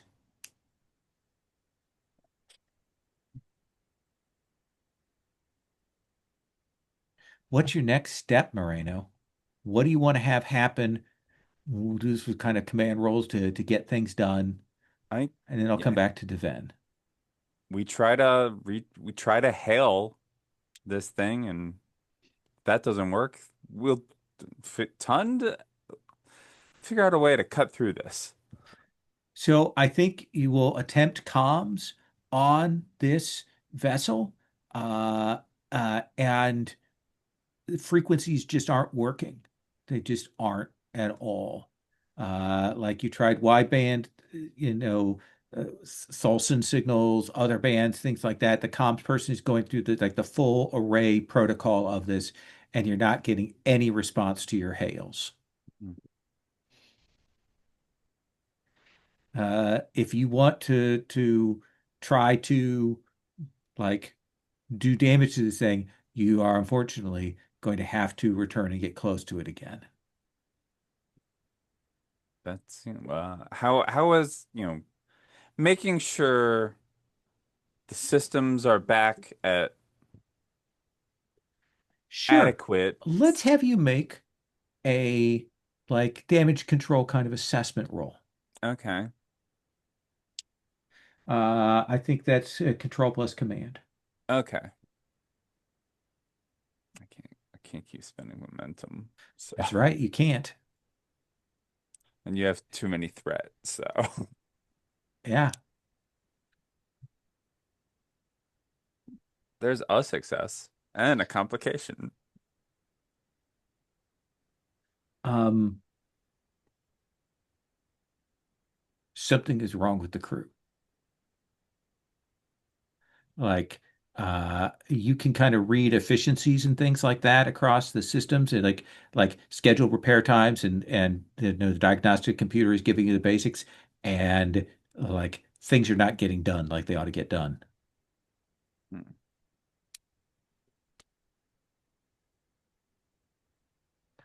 Does that seem like a reasonable answer Yeah, to you? it Um, does. I'm going to put that little 20 off to the side for a second here. I want to come to Ven. Uh, Tiven, what are you doing kind of either during this briefing or after this briefing? Think after the briefing, I was already planning to see if I could go through some Starfleet databases to see if I can find some kind of cocktail to help people's respiratory systems kind of get back up to full speed after having breathed something Hmm. that they Yeah. shouldn't have. So Some kind of inoculation. yeah, I think that's a standard reason plus medicine roll to take care of that surface thing there. Reason plus medicine. I'm just going to roll it.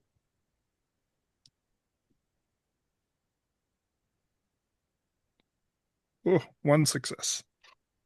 So I think you're getting something together. And you've got some people that have been really badly affected by this, like they've clearly breathed in and they're on the med base and stuff.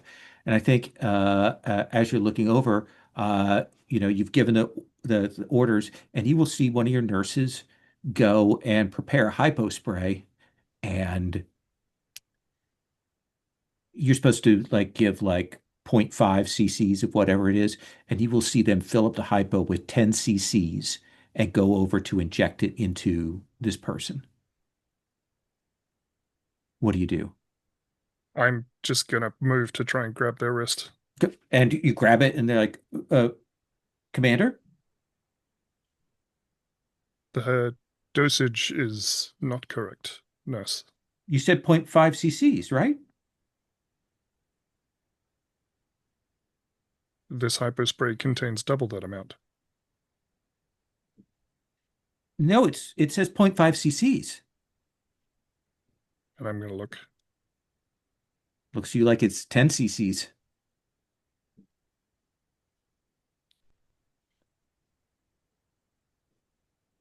Nurse, I believe you require a break.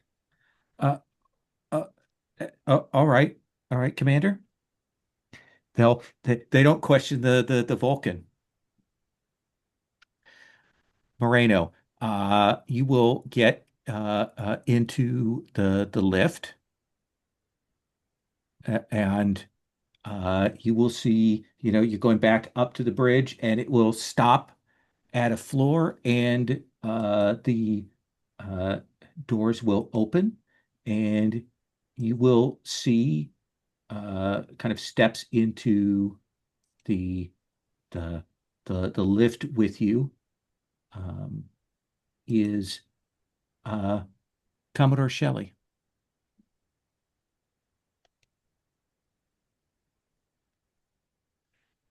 Commander Commodore. Moreno, You're looking well.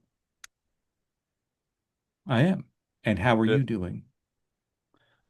bit surprised to find you here on deck, looking at the whatever deck number it is.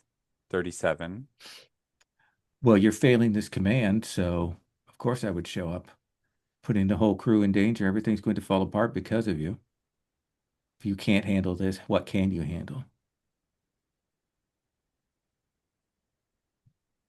Well, thank you for that constructive criticism. Medical? She grabs the holder and take medical. Okay. And I think you'll kind of turn, and when you look back, he's gone. Not there. Yeah, Yeah. of course. Back down on the planet. We take a 5 minute break, and then we come back.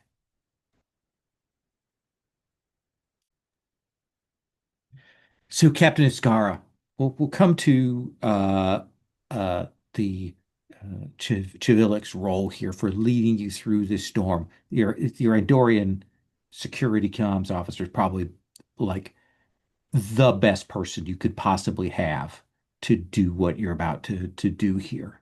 Uh, and Escarra, you said you kind of fell back alongside Aza as you're kind of marching along there. What do you want to try and do here? You're arguing with a Primarch. What's wrong? Uh,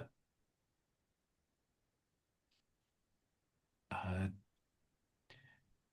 this is the and she'll kind of stop and she says, these are the kinds of things that these are the reasons why this is what we know that this is why you are careful, why you are cautious.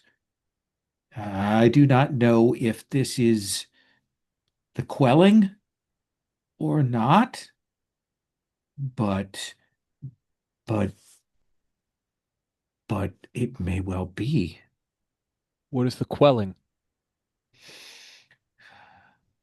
Uh, it is it is a article of faith for me and for some others. It is the reason why. It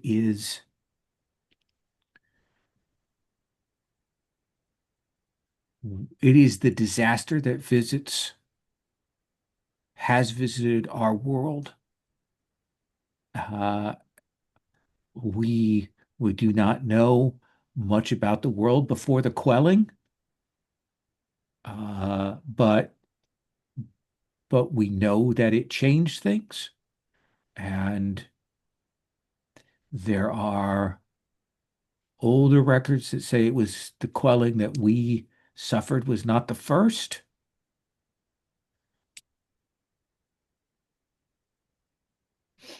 Uh, uh, we It is said that before the quelling we were like you. Do you understand what I mean by that? No. What differences do you have now? Ah, There are some that say, and this is why my office exists and so on, is that the quelling happened because technology went out of control, because science went out of control, that we reached too high, uh, that we were like, and she says the equivalent, we were like Icarus, and the quelling occurred. I see. But that is in shadows of ages past. There are no written records from that time.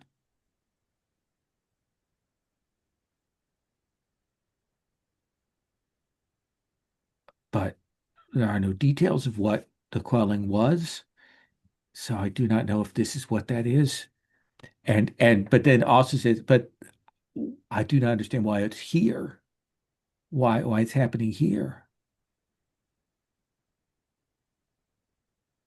We'll I find pr out together. and you see here go, I hope I pray that Thulsa Prime is safe. When we reestablish communication with my ship, we'll find out.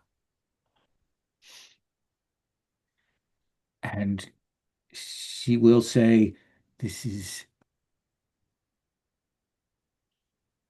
and she kind of stops. I would like you to make, what do you think is a role to draw more out of her here? Fine question. I feel like insight is understanding people and their Yeah, feelings. So insight, command. it feels more like command, yeah, more Yeah. command than anything else, yeah. So, uh, yeah, thank God. I was very confused, and then I just realized I was looking at Tevin. Yeah. I'm like, what happened to my command? I Command. thought I maxed that out. Okay, cool. So So insight 15. command 15 is 14, Oh yeah, you're right. right? You're right. You're right. You are right. Okay, okay. Uh, I don't feel like this is negotiation. I'm just trying to get No. information from her. So here we go.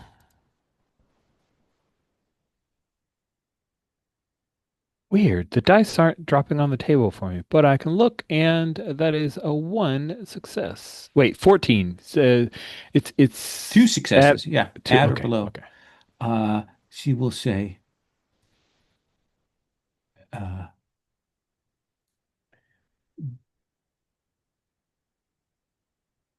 we have to be very careful now. Uh, and she'll say uh, there are more things, and there are some people I know who uh, have strong articles of faith regarding the quelling, uh, and uh, she'll kind of lean in and she says, "Watch your back." And then she'll kind of move on and kind of tromp on forward in the storm. Word to the wise is sufficient. Chivilik, you are leading this expedition. You are tromping through this snow blowing, utilizing your other senses here. I think right now that this is a difficult thing to get on this first leg of this journey. It's definitely fitness, Yep. but also definitely security. Sure. Okay. Yep. And I think that right now, this is difficulty 3 to make progress, Yep. especially because unknown environments, you're injured, you've got one of your people has a broken leg, and so on. Does that seem reasonable? Yeah. I mean, does my Endorian species trait do anything for me I here? think this is the perfect place to invoke that as a trait. Yeah. So that will get it down to a difficulty 2.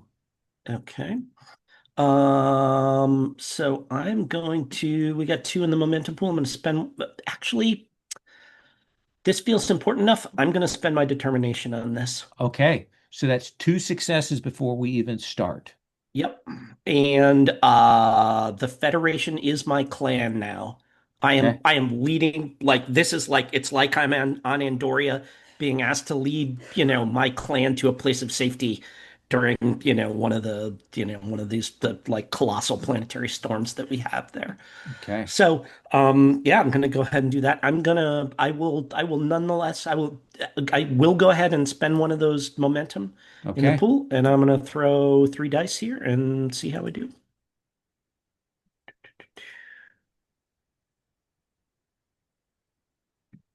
There we go. Now it's showing up on the screen. I reloaded.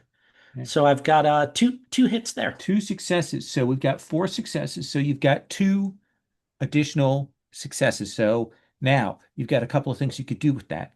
You could Hmm. ask questions at a cost of one momentum per. You could put Hmm. some of that back in the pool. You could create a trait if you wanted to Um, with both those points. um, um, I'll put one momentum back in the pool to replace the one I spent. Okay. And uh, I think I would like to, if there's a trait, So a trait will cost um, two. So if you, a trait would cost two, so I would yep. have to hold that. You know what? I'm going to ask a question Okay. then, Sure. and that is, um, brr, um, Yes, it is cold. it is cold. I'm sure that it is. Um,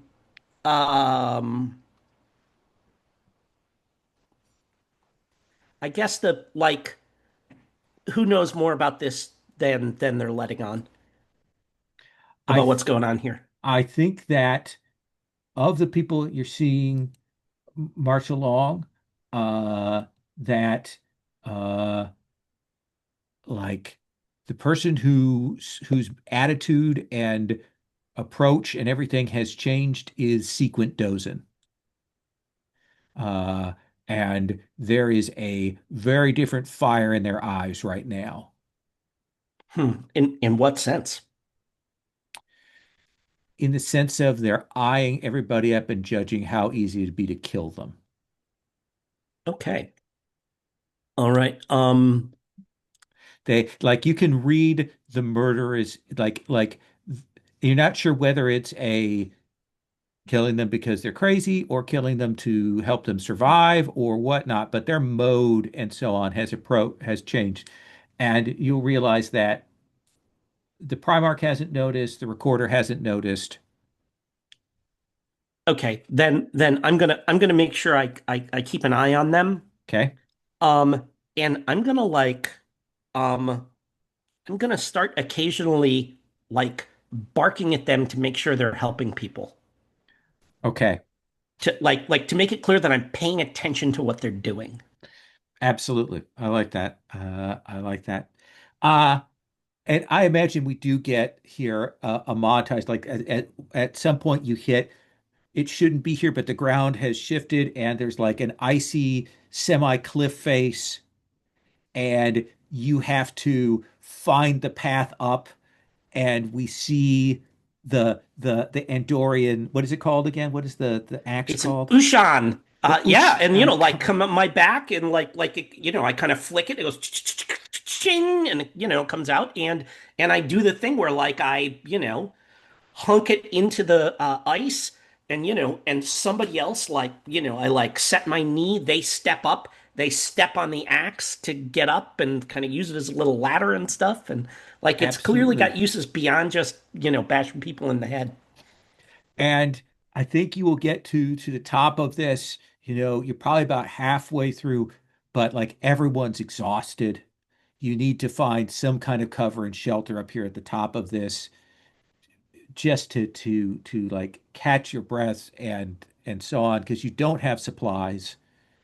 You are cold, you are exhausted, and uh, what do we see of our nurse and our security person? Johnson, what do we see? Like, what's your reaction to all of this?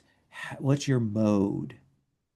Uh, Johnson's having severe trouble. They're moving on a broken limb, and trying to climb something is almost an insurmountable challenge, I imagine. So they're just focused on their own pain at the moment, I think. Absolutely. Captain, you see that one of your people is like they are in really bad shape. Yeah, yeah. I wanted to talk to a particular person first, but now I'll move back to offer Johnson, here, put your arm around me. We can do this together, Alex. Thanks, Captain. Uh, Trying not to slow us all down, you know? Uh, and how do we see uh Stratton in this? Like what is Stratton's mode? Uh, Stratton, once the captain comes over, like I think Stratton was supporting Johnson before, and then makes way for the captain. When we get to the ice fall, Stratton's got a history of spelunking and climbing, so he's assisting with that as best he can. They don't have the pulleys and harnesses, but you know, he's making sure others get up. They're making sure others get up Yeah. first. It I think we have medicine, you have professional assessment. Uh you can tell that this is really hard on the recorder. They are not they're not physically active. This is not in their element. They are trying their best, but like they are actually probably as slow, if not slower than Johnson at this point. Okay. Then they're definitely supporting them. Okay. Working. So I think we see that collective of the pairings and pushing along and getting up. Probably, I think they keep them talking just to like keep their mind active and whatnot. Focus Absolutely. on talking to me. That way you don't think about everything else. And that seems to be what they're good at. They start reciting what is clearly memorized, essentially the equivalent of Greek epics. Like they know that stuff like that. They recite those things fully onto you. And I think we'll see you all kind of get to a place that has a little bit of an overhang, some blockage of the wind, where you can settle yourselves in away from the howling, the classic Star Trek, take a phaser, heat up a rock kind of thing, Hmm. to get that a little bit of heat as you are sitting around there. We'll come back to that sort of campfire scene in a moment, but I want to cut back to the ship. Uh, to then, well, I want to come to you. We're kind of the ship is getting back together, kind of figuring out what's going on. What are you doing? You're starting to hear reports of like real problems with efficiencies and things on the ship. And Tiven's been formulating hypotheses for what could possibly be happening, and either there was something wrong with the nurse, something wrong with Tiven, or something wrong with the hypospray. Uh, so the first thing they're going to check, because it's probably the simplest, is to try and empty the hypospray into a measuring ampule of some description to actually see how much was in there. Kind of leading into the sensors can't tell you everything value of Tiven. Excellent. I like that. Let's have you make, and I'll let you use reason and medicine on this. Okay. Reason and medicine is 15. I don't know that anything specifically applies unless I can apply the Vulcan trait under this. Yeah, actually, I think that's perfect. Okay. Does that give me an extra die? I'm not No, sure that's what going the to take the traits actually do. difficulty down from what it would have been. Ah, perfect. You're going to go down to difficulty two, because this is actually kind of a Okay. challenging thing here.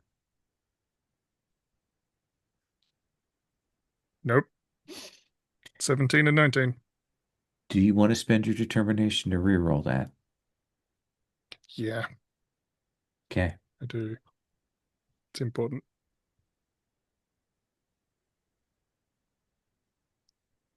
One success. One success. I'm going to tell you what you will realize with their reroll. Both of you were wrong. You like look and you count out the volume, and both of you were misreading that.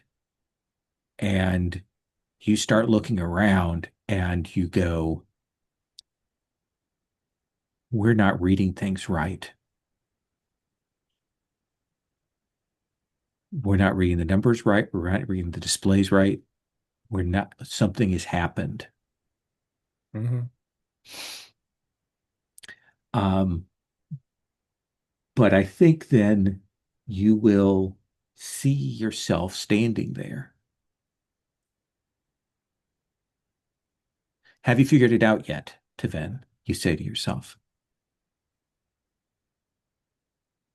I have not. Well, that is a fault of yours then. And A you'll valid hear a tray assessment. crash behind you, and you see the nurses there has dropped their tray, and they go, "Why are there two of you?" I'm going to You cut are seeing that as from well? yeah, I'm going to cut from that up to Moreno. Moreno, the medical, you the doors open and you will see you hear this crashing sound. You open the doors and you see Taven and Taven. Okay. All right. Still seeing things. Um, Tavenza, I don't want to admit that I'm cracking under pressure, but I'm seeing two of you, and I just saw Commodore Shelley, and well, here I am to get checked up. Commander, I am not convinced that I am qualified to check you up right now. I also am seeing, well, one of me, but ordinarily, I don't see myself. Nurse, how many Uh, Tavens are in the room? two. There are two. Okay, Two, Commander. not a psychological issue. I think. I'm not, you're the medical expert, Taven. How often is it a shared psychosis? It is rare, but Right. in this case, I'm not sure that's what this is. All right, we need to run a complete diagnostic.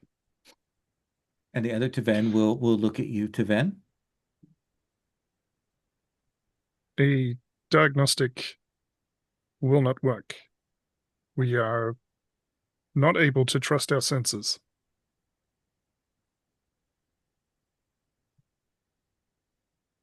Senses or sensors.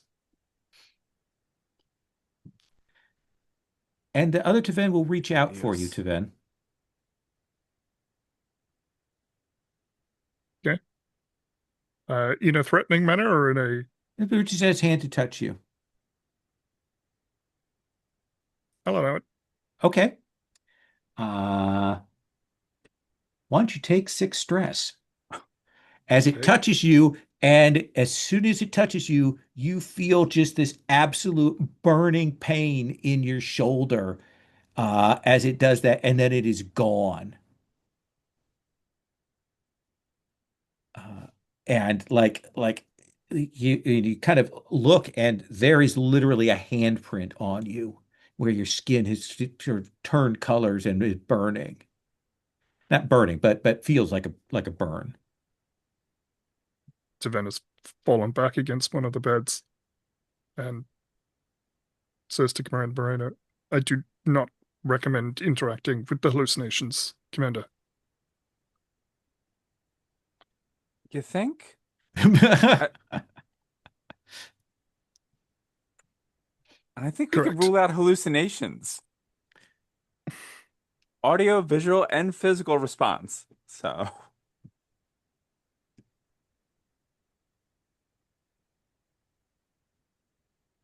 okay. New problem. How do we deal with this? Let me cut back to the campfire and then I'll come back to you. Captain Escarra, howling, here catching a few hours of rest and so on. You've heated up the stones. Everyone's kind of a little bit seated by themselves, all kind of dwelling with their thoughts. Who do you want to talk to? I want to check on Abe with his wound, make sure he's doing all right since we've been unable to give him proper medical treatment. Abe, how are you holding up? Sir, it luckily, um, The pain in my face helps distract from the frostbite in my fingers and toes. Did a great job pathfinding for us. Thank you. Not my first time in a blizzard, sir. Fair, but these people owe you, including me. We all owe you our lives. You need to understand, sir, we cannot stay here for very long. If any of us falls asleep, we're not going to get back up. I understand. We need to talk about options. Let me bring the recorder over. He seemed to help you before, right? Yes. I think it is the recorder she. I think He. the observant, The the observant secret, is the she. recorder is he. That's right. Yeah. Okay. All right. Yep. Okay. You will call him over. He will come and sit. Captain, was something you needed?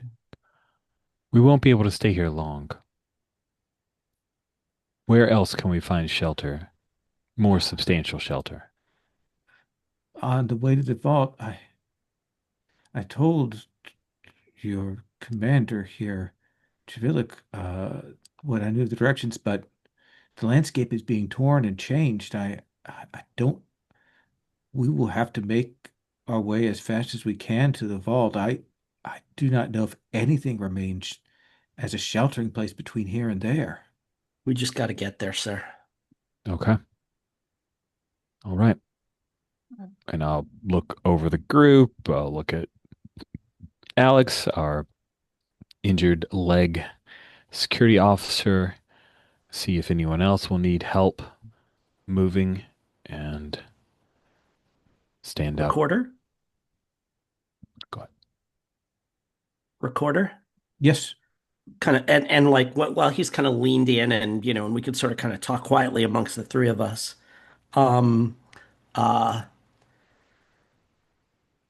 is there something about how the sequent, um, uh,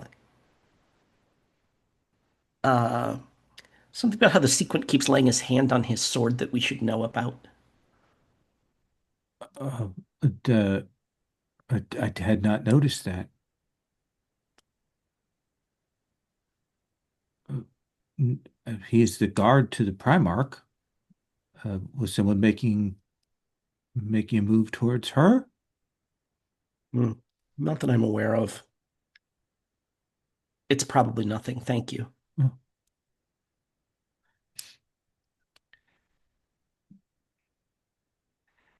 And you will gather yourselves together, catch that rest there. I want to do I want to give our like end of episode for this first half teaser. I want to come back to let Moreno and Taven like what are your next steps? What do you want to do before I come back to the button for the other half? Taven, what's your idea? What's your suggestion? I think we need to test our other senses. So potentially having a something replicated that is a random but basic shape, and having Moreno and Taven both touch it without seeing it, and see whether or not we Oh, can recognize what that is. very good. Um, I tell you what, I don't think this is a role thing.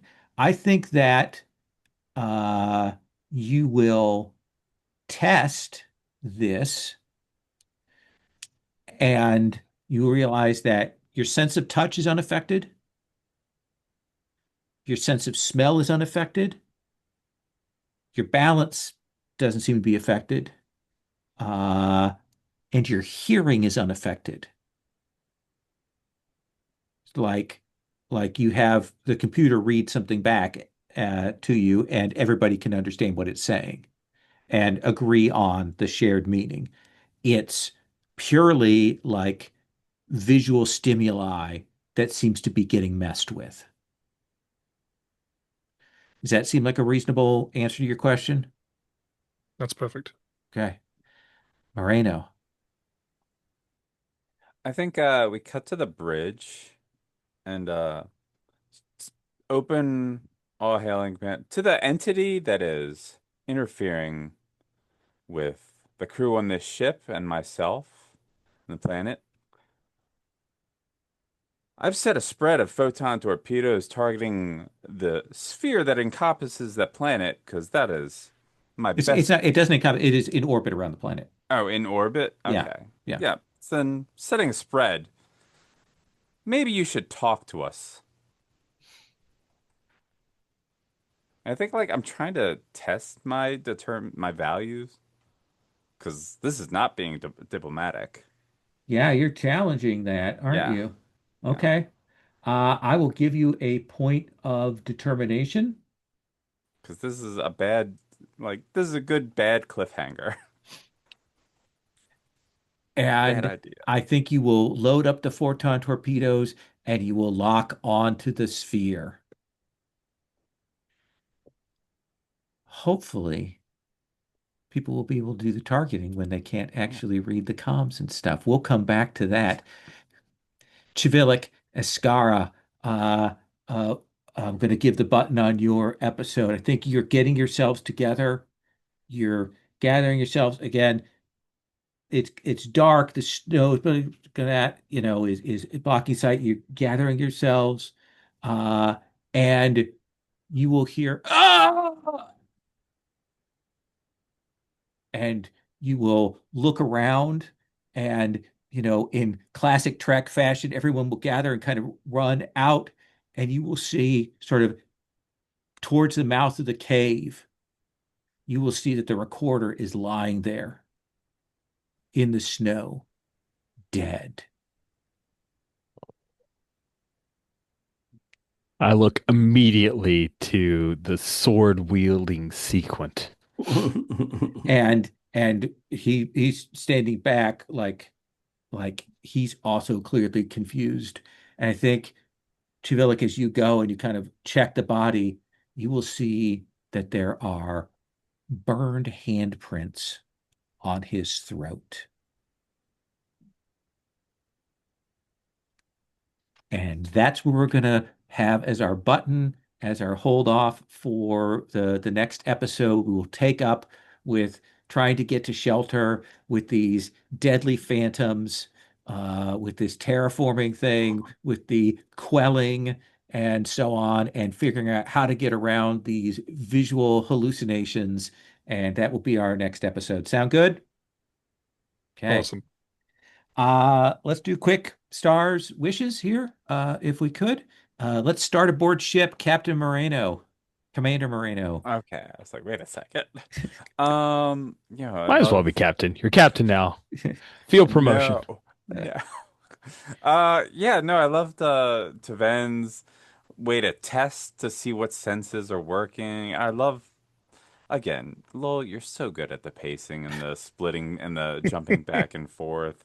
Captain Escarra just immediately rushing to Johnson's aid.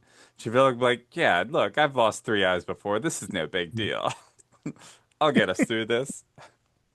And yeah, whiffing so many rolls. That's great. I love that. Oh yeah, a lot of whiffs tonight. But also like I love that this is a very spooky, Octobery feeling episode. So Hmm. well done. Awesome. Taven. Yeah, it was great to split up the party a little bit and to have some planet action and ship action and be able to jump backwards and forwards. I think that was great for the pacing of everything. Some of the twists in here were absolutely fantastic. I don't know how we're going to get out of this, which is always a good way to end things. For Rich, I really love the World Series radio broadcast in Escarra's like this is his meditation music. That was great, and as always, just playing the starship captain perfectly, the Starfleet captain, Thank you. trying to keep a handle on everything and everyone, and being an understanding and empathetic captain. For Chivilik, I had a star for the original interaction you had with the recorder and the discussion and describing antennae and all of that, and just the stoicism of Chivilik through all of this, like. It's absolutely fantastic to see, and also a staff for playing well sick. Yeah. It's and then for Moreno, it was great to see Moreno in charge of the ship. and running things, and I'm sorry they ended up a little bit in serious trouble. Um, and also for the line. So why are there only 9 positions at the end of the Escarra meeting? Awesome. Escarra. It's always rough doing wishes or doing stars last because all the ones that came to my mind have been said, but I liked You're second to the last, bro. second to last. Oh man, I'm gonna try to take up the last one so Jim is totally host. Sorry about that, Jim. Um, I I enjoyed some of the twists. And I'm looking forward to seeing how things pan out. I like some of the internecine feuds with the Thalans or the Thulasians, whatever. I like the cross-cutting.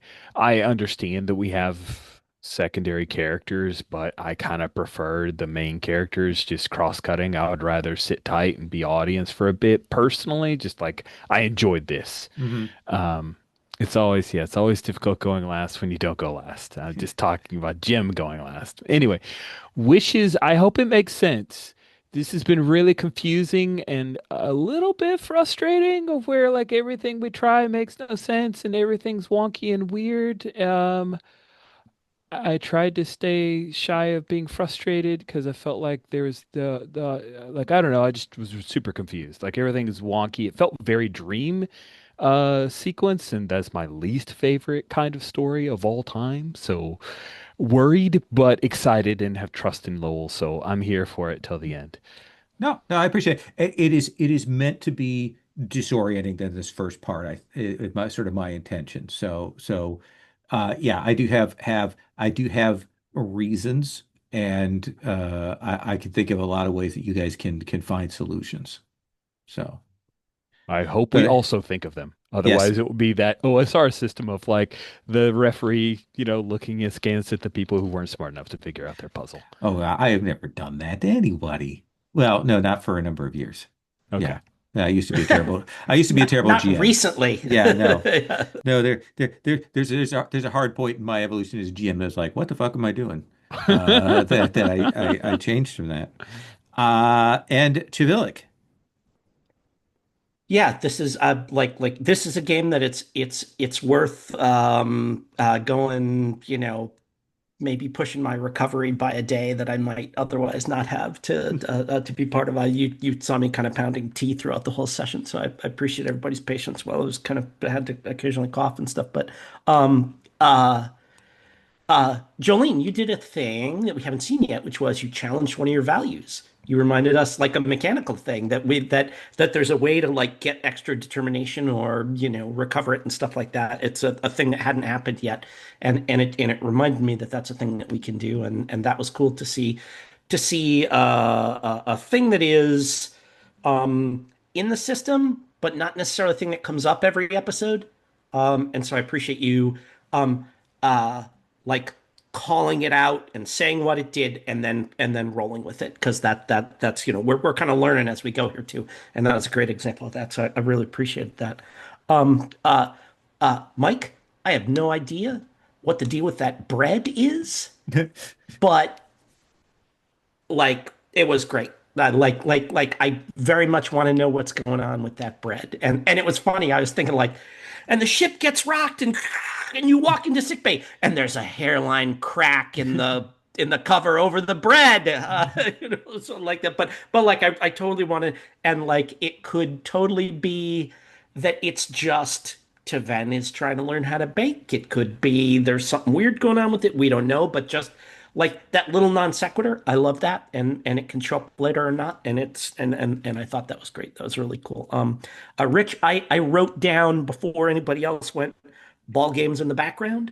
I love that it's the kind of soundtrack of when you go to visit Captain Escarra and stuff like that, whether you're actually picking anything up on it or not and stuff. But that was a neat thing that indicates that it's like like I said, it's like the soundtrack to his life. Like it's not just a fandom, but it's a thing that is that gives him genuine comfort and lets him center himself and all that kind of stuff and everything in a way that's beyond just like rooting for a team or something like that. It's a kind of genuine like felt love of that as an activity, as a pastime, all that kind of stuff. I thought that was really neat, the way that came across.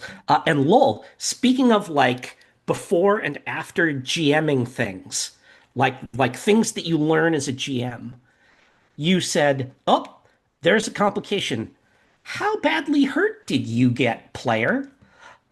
Which like the like story game nerds like us are always going to come up with something worse than whatever you would impose on us. But you're like, "Did you break an arm or a leg?" I'm like, "Oh no, man, I lost an Ah, eye." And so that was just like it's like the challenge to come up with something worse and more creative is kind of inherent there in asking that question. But I love that you do that. I yeah. appreciate that. That's super, super cool. Yeah. There's an interesting resonance too in that we had a little foreshadowing in the Tellarite with the missing hand earlier. Yep. Like I hadn't quite caught that echo Yeah. there. So that's really interesting and a potential for an end of episode scene Yeah. Yeah. later on. I had a good time running this. I Oh, put, and sorry, yeah, just yeah, please. wishes. Wishes. Wishes. Looking at my character sheet, I have a focus in hand-to-hand combat. Okay. And I took the Ushan Tour, like Andorian dueling, ability, And which I've makes me got a pretty, swordsman who might be going exactly, crazy on pretty the planet. badass when I can like hold my axe out on somebody. And so I'm pretty sure that's where that is leading. Just want to say I'm pro if that's where that's leading. So there we Absolutely. go. I Yeah. will definitely do that. I want to have at least one physical challenge for the captain that involves him sliding for home in some way, shape, or form. That's my plan. I Yeah, definitely am visualizing that. that's Like great. that. Awesome. I am going to stop the recording.